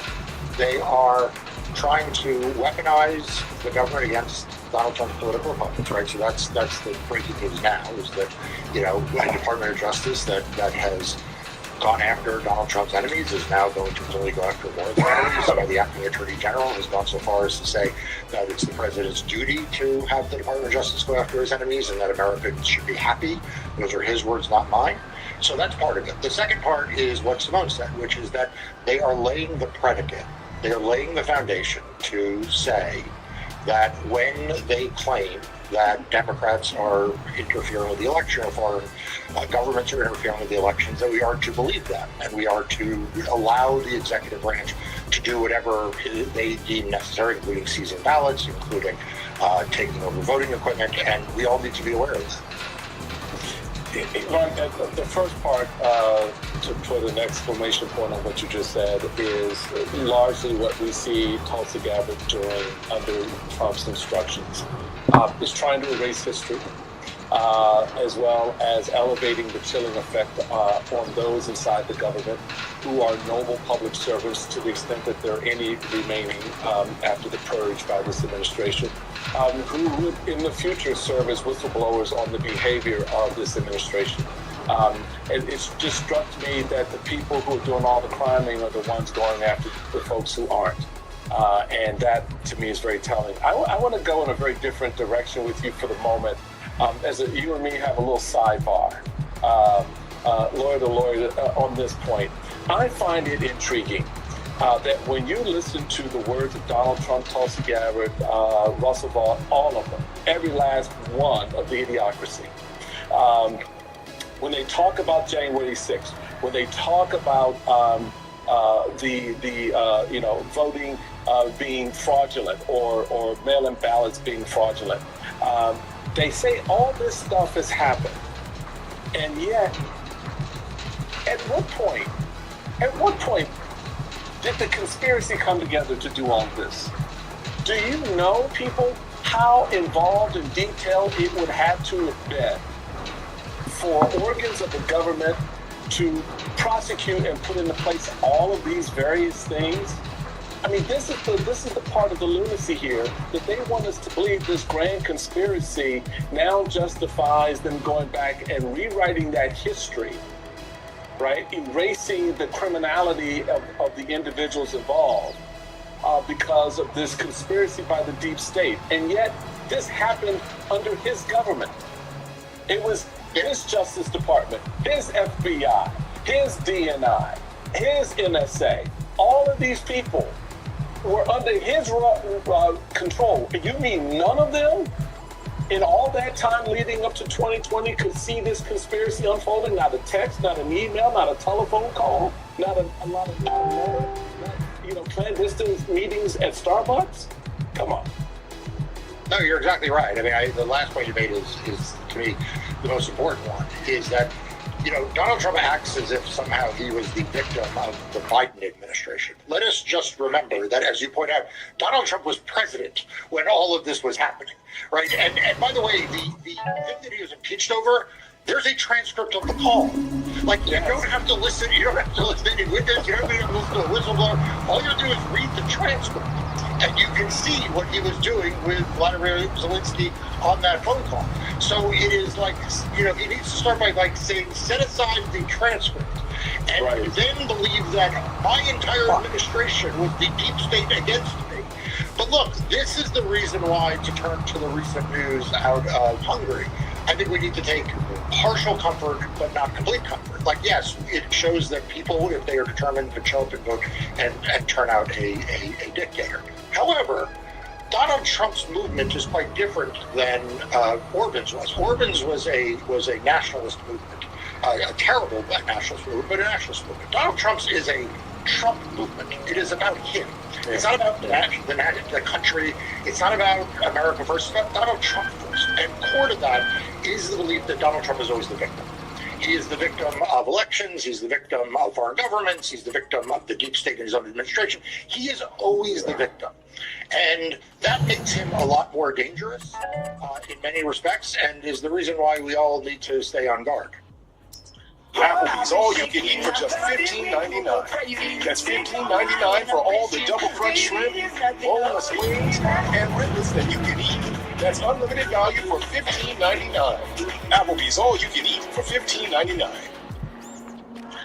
Mark, I don't think you moved to try to rewrite the conditions or the history of January 6th unless you need those conditions right now. I don't think you moved to install people who were election deniers in the government unless you want those people to act on their actions in official capacities. I don't think you dismantle accountability unless accountability is actually a threat to what's happening here. We often talk about how this is about this upcoming midterms. This is from ProPublica about the president's effort to take over the midterm elections. The people we identified as resisting attempts to overturn the 2020 results have been replaced by roughly 24, that's 24 people Trump has installed in positions that could affect elections. 10 of them actively working to reverse the 2020 vote, and the rest are associates of such people. These are the folks inside the government right now. Yeah, look, Simone, you and I see eye to eye on this completely. And I'll add a couple of things. You don't seize the ballots in Fulton County just because you want the ballots from 2020, but rather you do it because you are planning for 2026. You don't subpoena ballot images from Maricopa County from 2020, except that you also want to know how to do that for 2026. A Republican sheriff in California doesn't see 650,000 ballots from a referendum that took place last year, which was a landslide, unless you are trying to figure out how to do it for 2026. Donald Trump doesn't issue an executive order saying that he is going to create a list of who is eligible to vote by mail and send it to the Postal Service, saying you cannot allow any other person to mail their ballots if they're not on my list. You don't do that unless you care about the 2026 election. You don't start to lie about foreign interference unless you are setting the predicate to lie about foreign interference in 2026. So, Simone, I agree with you. And one of the great tragedies of this time is how few people are recognizing that what Donald Trump is doing is not just relitigating history. He is laying the groundwork for the future. Laying the groundwork for the future, and the question, of course, is who is going to be around him. I want you to take a listen to a conversation, an interview that NBC's Laura Jarrett had with acting AG Todd Blanche. Every single person in this administration, me included, and obviously Attorney General Bondi as well, we serve at the pleasure of the president, and that's true of any administration. And so the president has the right and the duty and the obligation to make sure that he has folks that he wants, and the president may choose somebody besides me to be the Attorney General today. I can't speak to his thinking. I can't speak to what happened the past year. All I can say is that we have a very defined mission that we've been trying to execute and will continue to execute. If the President of the United States says, go steal me an election, and you serve at the pleasure of the President, what does that then mean for democracy? Well, I mean, what it means is that you either have honor and dignity and you resign, or you do what Todd Blanche is saying he would do. I mean, Todd Blanche has been very clear, and it makes him a extraordinarily dangerous liar. You know, you all have interviewed a lot of politicians, and I say this with due respect and affection for many of them. But there's a way politicians lie, and that's the way that Pam Bondi lied. She would say, no, I am not doing the bidding of the president. I would never do a political prosecution. Todd Blanche is a criminal defense lawyer. A whole different mentality. His job is to take inconvenient facts and not deny them, but rather make them seem like they're good facts. Like, yes, of course, my client had a bloody knife in his hand. What innocent person wouldn't have the bloody knife in his hand? And so what he says is, of course we would do what the president says, Alicia. That's a good thing. That's democracy, right? So he embraces it as if doing the president's bidding to go after his political opponents and to undermine free and fair elections as if that is a virtue instead of the totalitarian actions of an authoritarian. According to Donald Trump and what he's been saying today, this war is just about over. Is this war over? I think it's close to over, yeah. I mean, I view it as very close to over. They have nothing left. They're going to make a deal. Now, look, that would be great news if true. But I don't think, to state the complete obvious here, that anyone should take the president for his word. Because he has said this exact same thing over and over and over again for basically more than a month now. And they're calling, they're saying, how do we make a deal? I said, you're being a little bit late. They want to negotiate. So they called. I didn't call. They called. They want to make a deal. And the other side, I can tell you, they'd like to make a deal. They are negotiating, by the way, and they want to make a deal so badly, but they're afraid to say it. The reason they want to make a deal is they have been just beat to shit. They're begging to make a deal. They're begging to make a deal. They would like to be able to make a deal. I can't say any more than that. They'd like to make a deal very badly. Very badly. Now, maybe this time is different. We all should hope there's a deal. Maybe now Iran really does want to make a deal. Maybe Trump is negotiating with the secret Iranians in his mind. We don't know. But trusting him on this front is a little bit like Charlie Brown trusting Lucy with the football. I mean, at this point, if you believe him, that's kind of on you. But as obvious as this verbal tick of Trump's is, it also may have a very different purpose. You see, every time Trump claims Iran wants a deal, the stock market believes him. I mean, that clip I showed you of Trump saying the war was close to over and that Iran wanted to make a deal, that aired this morning on Fox Business, just before the markets opened. And like clockwork, the stock market jumped up. As one financial analyst told NBC News today, quote, as far as the stock market is concerned, the war is over until further notice. Well, thank you, stock market, I suppose, because that would certainly be news to the more than 50,000 American troops currently in the region. And unfortunately, it's just not the case. I mean, the reality is that Trump has never been a trustworthy news source here, obviously. Remember in the first days of this war, Trump said it would last 4 weeks max, maybe less. 4 weeks after saying that, Trump said it would be another 2 or 3 weeks. That was 2 weeks ago.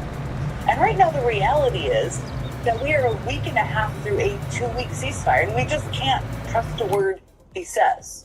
We also can't necessarily trust the people who are negotiating on his behalf. Let me show you what I mean. I mean, today in response to Trump's new blockade of the Strait of Hormuz, Iran threatened to blockade more shipping lanes in the region, saying that unless Trump calls off his blockade, Iran will block all trade coming in and out of the Persian Gulf, the Gulf of Oman, and the Red Sea. That would cut the world off from even more of the global supplies of oil and fertilizer and would be a massive blow to the world economy. Blocking the Red Sea would include the Bab el-Mandeb Strait, which alone accounts for about 12% of global oil shipments. And that's on top of, that's not even a part of the 20% that goes through the oil. And it would be an especially huge blow to Saudi Arabia because, and we're seeing this really play out. I mean, for days now, we've been seeing reports that Saudi Arabia has been pushing the U.S. to drop Trump's blockade because they were afraid Iran would do this exact thing that they are threatening to do. And that lobbying effort, the idea that what Saudi Arabia wants and what Trump wants are two different things. That is particularly significant when you remember that one of the people leading negotiations with Iran right now is this guy. Selling them because they're a very what are the fast I would say product. They things you have very quickly in your mind, in your body that you are using to be a deal maker in this. And I'm getting too lazy complex, to pick them up every hour. I would say field, which is peace. Yeah, so I think peace is not that different than business. They never follow the usual path. Like nature, they shift, evolve, and unfold over time. And that's what makes my essence so beautiful. Pandora Essence. Okay. That's, of course, Trump's son-in-law. Y'all know who he is, Jared Kushner. That was him 3 weeks ago, 28 days into Trump's war with Iran. And the event he was speaking at was a Saudi investment conference in Miami, Florida. It was hosted by none other than Saudi Crown Prince Mohammed bin Salman. And even though Kushner is currently one of Trump's top negotiators with Iran, he was introduced at this Saudi investment event as a private citizen, as the founder and chief executive of his investment firm, Affinity Partners. You know, the investment firm of Kushner's that got a cool $2 billion from the Saudis after Trump's first term, that one. Now, the firm that the New York Times reports Kushner is actively trying to raise another $5 billion for from Gulf states like Saudi Arabia, while also leading negotiations with Iran, all happening at the same time. Now, I should note that in the months since the Times published that scoop, Kushner's firm has said that it does not intend to take in any additional capital while Jared is volunteering for the government. But the thing is, that commitment certainly doesn't exist once he leaves, and it certainly looks like he's lining up investments for when that day comes. Now, the other problem here is that Kushner has a clear conflict of interest. The White House insists that Kushner only acts in the best interest of the American people. But now, one of his biggest benefactors, a country that has pumped literally billions of dollars into his company's coffers, a country that he's now asking to give him billions of dollars more, that country disagrees with Trump on how the U.S. should be negotiating with Iran. And Jared is one of the top negotiators. Today, Saudi Arabia's Sovereign Wealth Fund announced its strategy for the next 4 years of investments. The fund says it plans to prioritize domestic investments inside Saudi Arabia, meaning maybe not investing as much in firms run by the son-in-laws of U.S. presidents. We'll see. But hey, maybe if Kushner plays his cards right, the Saudis will change their mind. Now, I should say that Kushner is adamant that his business life and his diplomatic life are two separate things. But it's impossible not to see the connections here. I mean, Jared isn't the only walking, talking conflict of interest on the U.S. side of these negotiations either. Today, the Financial Times reported that the Saudis may also be backing out of their American golf league, Live Golf. Live Golf is, of course, the league that was a lifeline for Trump and his empire of golf courses after the PGA cut ties with Trump following January 6th. And while the White House has said that the president has no involvement in any business deals that would implicate his constitutional responsibilities as president, the Financial Times noted specifically that the Saudis have not fully made up their mind on whether they are ditching Live Golf or not. I gotta get some coffee. They might stop funding the golf league that puts money in Trump's pockets. They might not. Either way, it's a signal that their largesse toward the Trump family, well, it might have limits. We'll see. Then there's Trump's other chief negotiator, former real estate developer Steve Witkoff. Right before Trump took office last year, an investment firm tied to the United Arab Emirates bought a $500 million stake in the cryptocurrency firm founded by Trump and Witkoff's families. Months later, a fund backed by the country made a $2 billion deal using the Trump and Witkoff family digital coins. Now, the White House has said that Witkoff does not participate in any official matters that could impact his financial interests. But could we get that map of the trade routes Iran is threatening to blockade up there on the screen again? That certainly seems like it would be bad for Saudi Arabia and the UAE. You can see that just by looking at the map.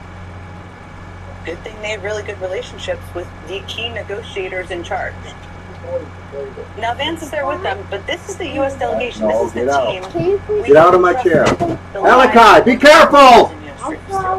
He has two real estate developers riddled with conflicts of interest, and J.D. Vance.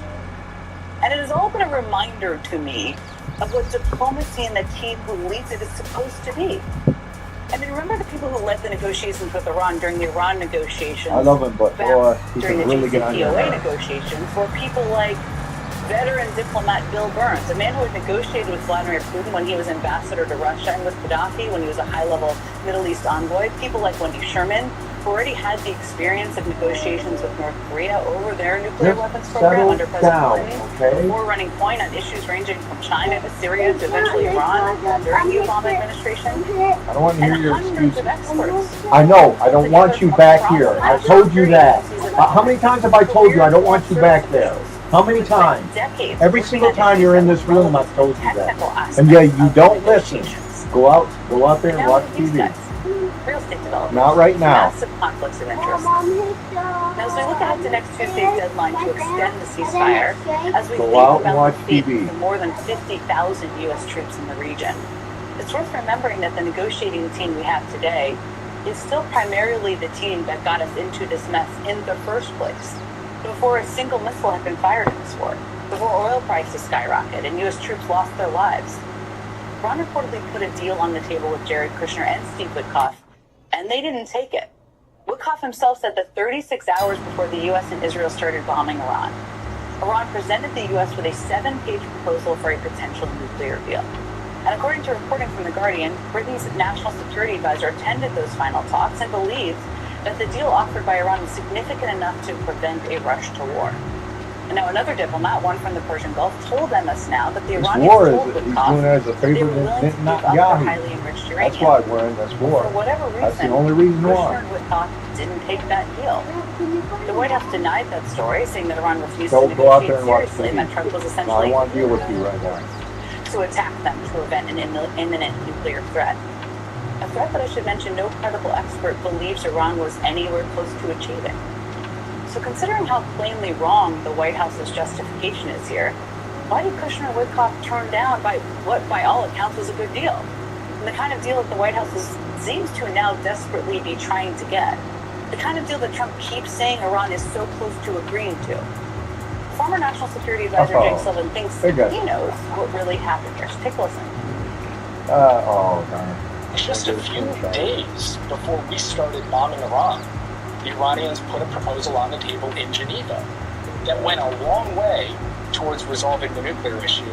And my understanding is that our side, our negotiators, simply didn't understand what they were being offered, and they ignored it and decided to go ahead and strike. Our guys didn't understand. Was it in Farsi? What? I don't. I never follow natural process. Like nature, it shifts, evolves, unfolds over time. And that's That's what makes my essence so beautiful. Pandora Essence.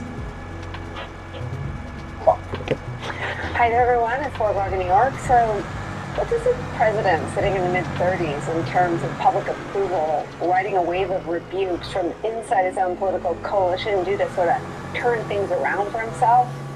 If you guessed exonerate the most violent insurrectionists who were convicted of seditious conspiracy on January 6th, then you win. In an exercise that increasingly reads more like The Onion than real news, Donald Trump today moved to clear 12 leaders of the Oath Keepers and Proud Boys convicted of seditious conspiracy against the United States of America. In the words of Congressman Jamie Raskin, it turns the Department of Justice into, quote, in-house counsel for the Oath Keepers and Proud Boys. While Donald Trump commuted the sentences of the Oath Keepers and Proud Boys on day one of his second term, what the Trump Justice Department is asking for is to erase their guilty verdicts and dismiss the charges with prejudice. A dismissal with prejudice prevents the government from bringing the cases again. Congressman Jamie Raskin calls it, quote, an appalling and dangerous turn of events, adding, quote, the same DOJ that prosecuted these men and secured their criminal convictions beyond any reasonable doubt is now asking a court to whitewash their crimes and pretend that they never led the insurrectionist mob that beat, crushed indoors, wounded, injured, and hospitalized 140 of our law enforcement officers, disfiguring and disabling some of them for life. These motions are part of Donald Trump's continuing campaign to placate and curry favor with the extreme right, which acts as his private sworn militia. If that's not enough for you, if you're not disgusted yet, Todd Blanche, who now runs DOJ after Donald Trump fired Pam Bondi, Can't wait till he goes says to you prison. should be happy about Can't wait it. till all these motherfuckers go to See prison. Donald Trump use DOJ like this to punish Trump's political adversaries and critics and reward his allies. Watch. Fucking disgusted at all this shit. So That's what happens when you elect a criminal. You get nothing but crime. And for this administration, it's not just the Department of Justice, it's in every single area. And so that type of communication from President Trump should make every American happy, because it means that there's Fuck an you, you executive, piece a of chief shit. executive, that is making sure every one of his cabinet members are working as hard as they should. You should be happy.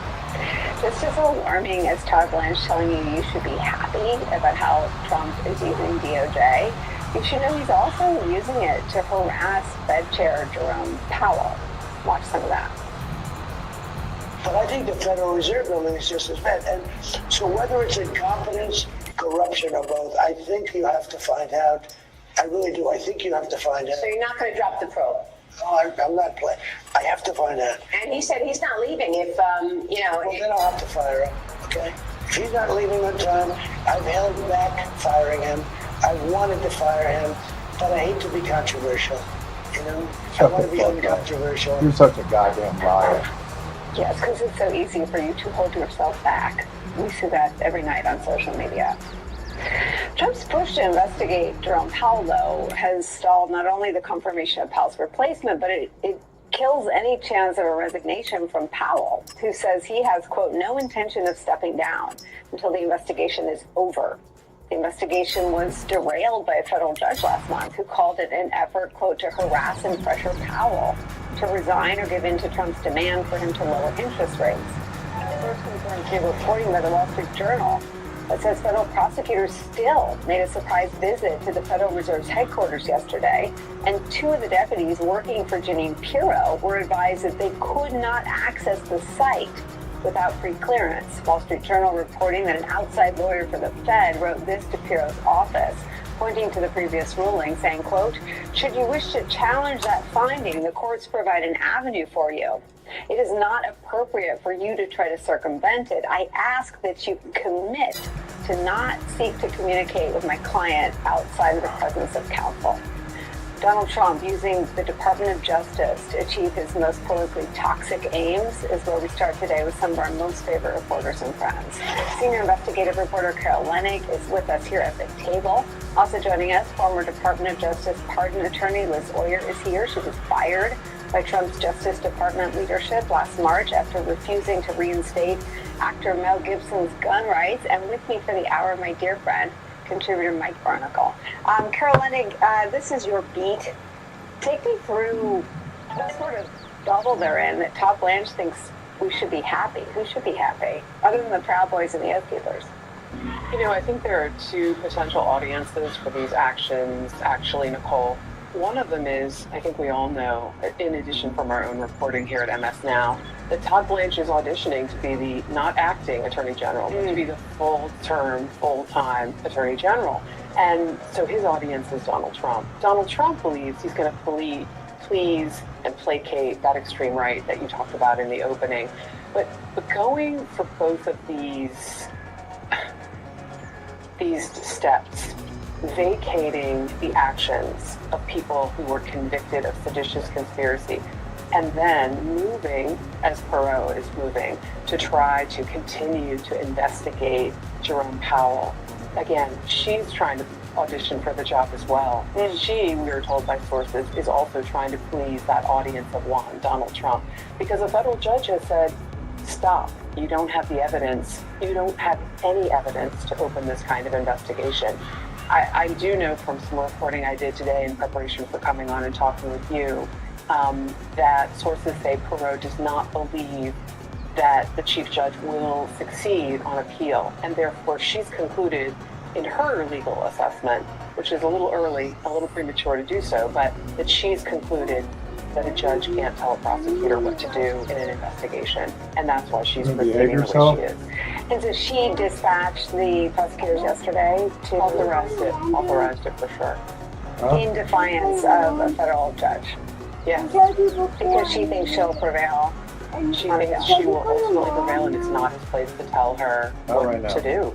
You know, and I will say this, in fairness, in full transparency, what the judge did is really unusual, and I said this, I think, at the time, probably on your show. It is really unusual for a judge to take this step and make it public so early in a potential criminal investigation, because it's a huge slap in the face. But it's not unusual for a judge to conclude, hey, I've looked at the evidence in camera, under seal, with no one watching, and you got bupkis, which is ultimately what Judge Boasberg found. I mean, it feels like a Rubicon crossing, though, Liz. I mean, a judge is ruling on the specific absence of evidence against Jerome Powell.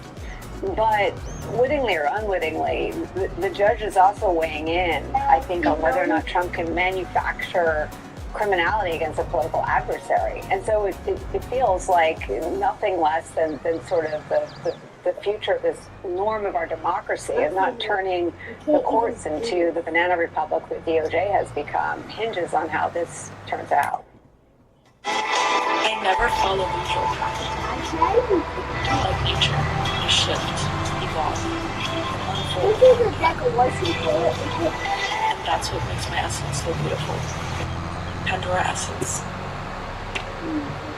Yeah, there are a couple things going on here. One is that the courts are getting tired of seeing Donald Trump try to accomplish ends that are purely political using the legal system. What Donald Trump wants at the end of the day is never going to happen. He wants convictions where there is no crime, and that is just not possible as long as the courts hold up their end of the bargain under the Constitution, and as long as citizens who serve on grand juries and juries refuse to indict and convict people where there is no evidence. Donald Trump is growing increasingly frustrated with that pushback from other parts of the system, but that's how our system is intended to work. And Judge Boasberg is sending the message here that the president cannot fool around with the legal system to achieve political ends. Jeanine Pirro's role in all of this is largely performative. She may or may not believe that Judge Boasberg's ruling will hold up, but what she knows is that she will get a headline out of sending her prosecutors to this construction site. It is a stunt. It is a performance.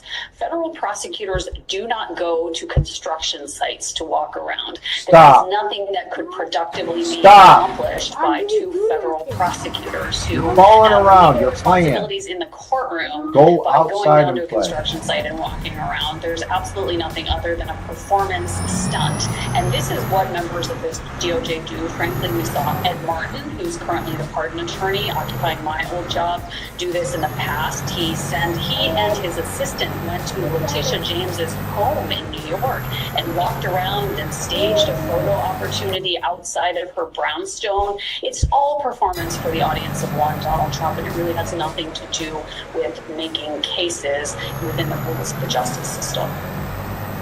I want to bring in MS Now's Jackie Alamany, who covers the White House. Mark McKinnon was an advisor to President George W. Bush and John McCain, as well as creator of The Circus. David Drucker is senior writer of The Dispatch, author of the book In Trump's Shadow, and an MS Now contributor. So, Mark, when you see Vance making that kind of admission, frankly, at an event that's typically all in with this administration, add to that the empty seats you see in the arena, does it tell us anything about how the war is impacting the ties between the president and his party?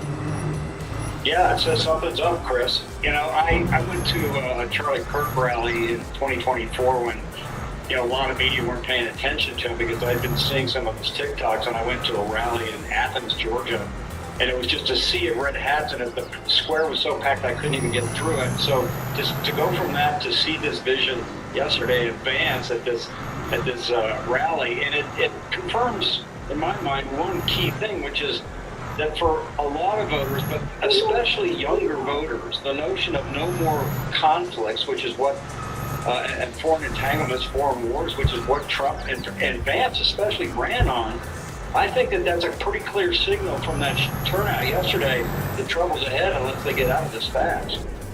And David, I want to play part of what we heard from some of those attendees when they were asked about the war specifically. I think Trump is a silly goose, and he does things that are silly. I personally don't think we should be fighting wars in the Middle East. I just think it can be handled a little bit better. I think a lot of things can be handled better. But like I said, I'm willing to support him just because I feel like the opposite is just not the answer. So the vice president tried to argue that Republicans can be against the war and still be with the White House more generally, which seems to be what that one woman was saying. But in a world where traditional politics, where that might have worked, has sort of been thrown out the door, do you think there are real warning signs, David? Well, look, we know there are warning signs. There's been some real attrition from the president's 2024 coalition, which includes a range of voters, including these younger voters, many of whom voted for the first time because they just recently came of age. And for them in particular, even though Republicans broadly support the war, but for these younger voters in particular, they joined the president's coalition in part because he did run on this idea that he wasn't going to get the U.S. into foreign conflicts, particularly in the Middle East, and particularly not conflicts that drag on in this endless sense, or this feeling that it's an endless sense. And I think the longer we're involved in the war and that it can't really be declared over, the more difficult it's going to be for the president and Republicans in Congress, because you're going to see more and more restlessness from Republican voters. Look, as I travel the country, I talk to Republican voters all the time, and that includes just last week in Indiana, who take issue with some elements of the president's agenda, but still support him and will still show up to vote for Republicans this fall. The question is, how many of those Republicans are there? Right now, the traditional Republicans are in a spot where they're going to see diminished turnout and diminished support, particularly because Trump's not on the ballot, but because you have a lot more discontent right now than you had a year ago. Yeah, and if you stay home because you don't like the other side, as that woman said, the Democrats, presumably, who are running against the Republicans, that's like a vote for the Democrat if they lose that Republican vote, right? Jackie, the president seemed to almost acknowledge today that support is slipping, or at least that his messaging hasn't worked, although he hasn't made any apologies. Tell us more about that. Yeah, Chris, Vice President J.D. Vance isn't the only one who is revealing his cards more, and this is quite unusual for a president who, at least over the past few weeks, has struck back vigorously against critics, people like Tucker Carlson, Megyn Kelly, and Marjorie Taylor Greene, who have castigated him for this decision to go to war. But this revealing comment comes on the heels of the war sending inflation soaring, gas prices to a record high in March, the largest largest percentage increase that we've seen in modern history, and consumer sentiment completely plummeting. Let's give them a listen, and we'll talk more about it on the other side. We took this path where you knock the hell out of Iran, they have nothing left. They're going to make a deal. We'll see what happens. We have to explain to the voters, so importantly, the great job that we've done. Applebee's all you can eat for just $15.99. That's $15.99 for all the double crunch shrimp, boneless wings, and riblets that you can eat. That's unlimited value for $15.99. Applebee's all you can eat for $15.99. So essentially what you're hearing from the president.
Okay, looks like they're full.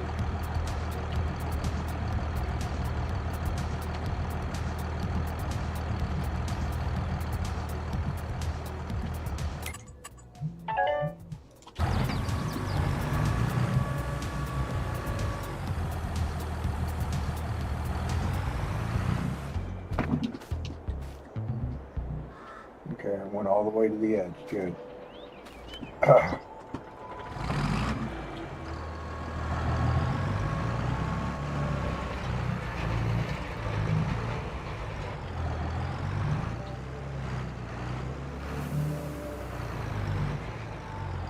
Okay, now he'll be on set and forget until he runs out of seed. His partner will join him. We'll get this field planted full of grass. Full ready. Oops.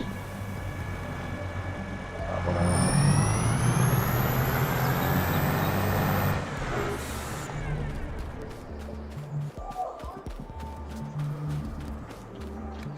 All right.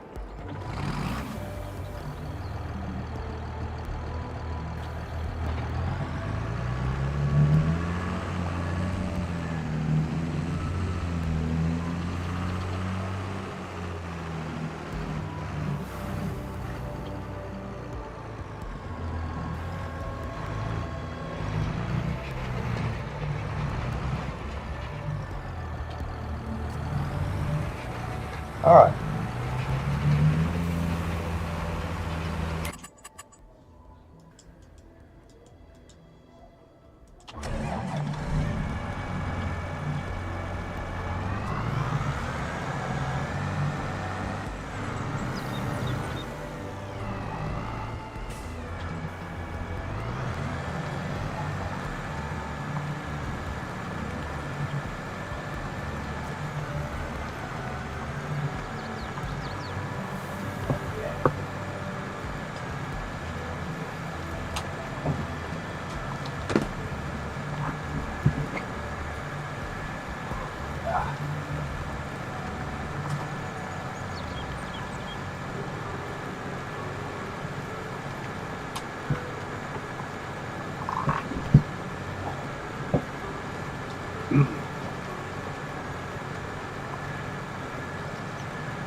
Looks like no other spots were missed.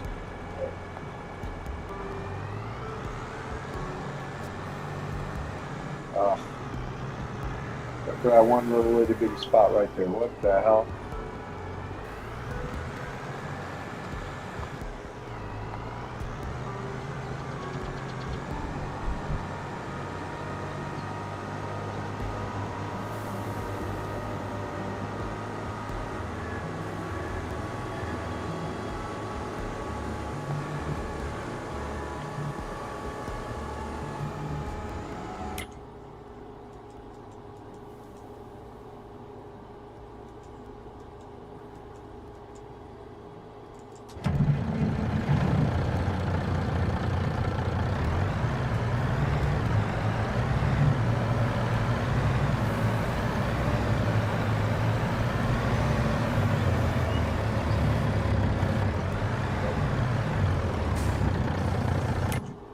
All right. And which one of the coffee greenhouses needed fertilizer?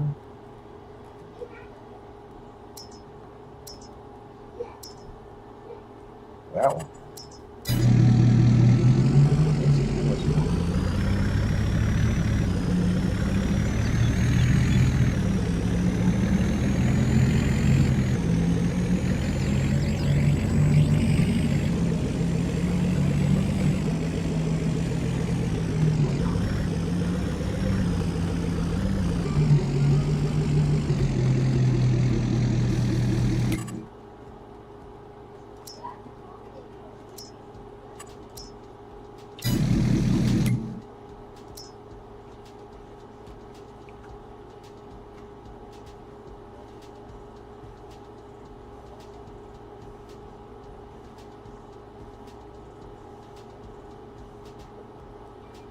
Should have a pretty big payout when 8 a.m. rolls around.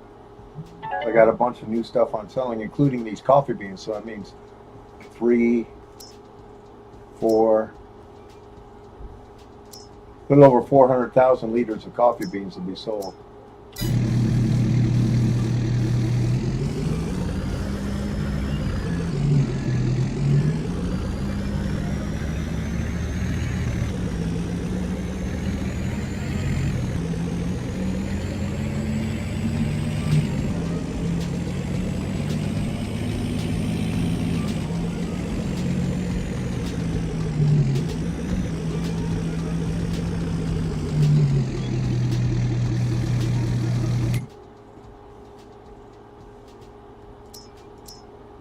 All right, all 3 will be full now.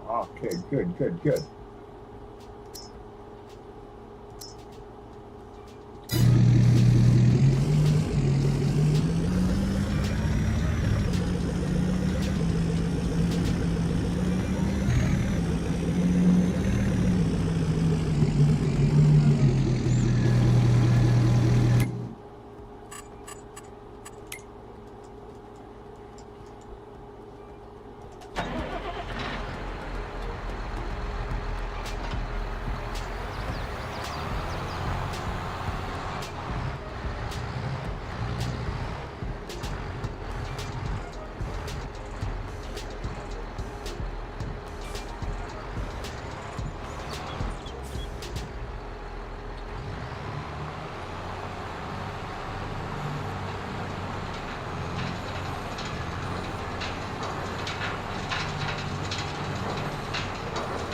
See, what's field 4? That was going to be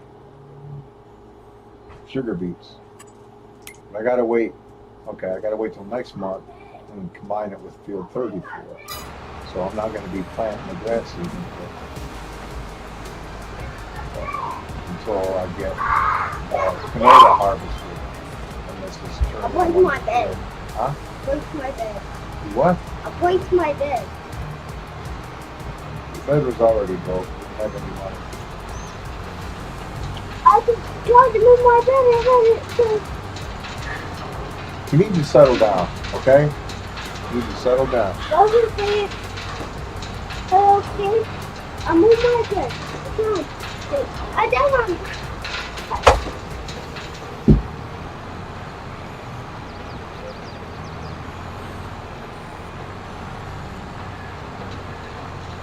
We'll just wait on this. I'm going to be planting the grass in there.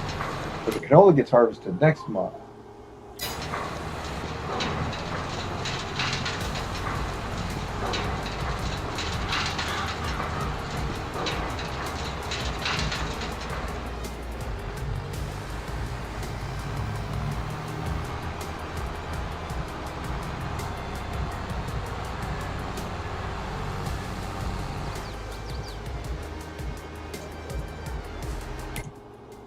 Alright. So this is all we got to do for this month. So I guess now it's just chopping more trees down.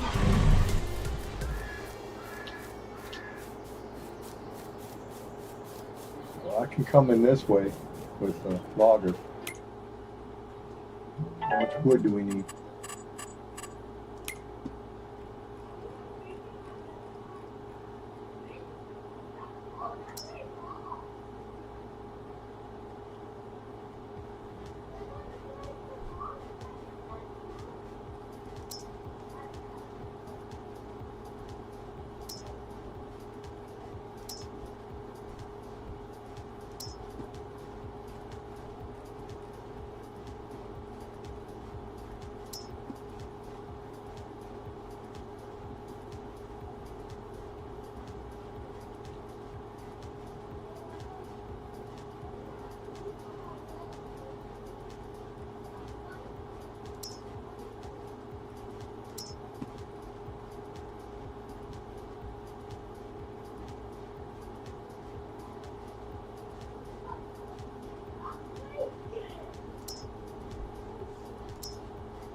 break my bed.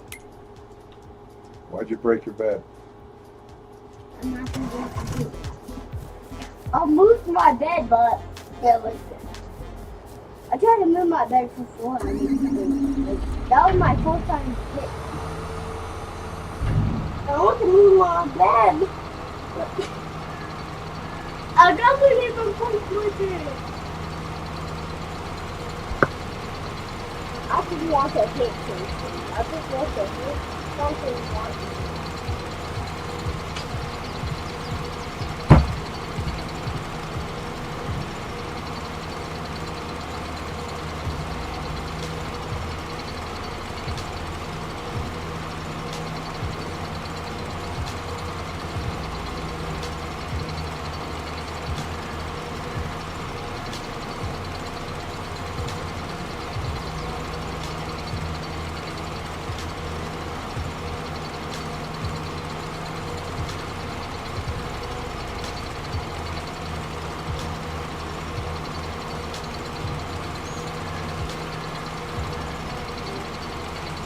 All right, we're at what, 3.5 hours? Yep.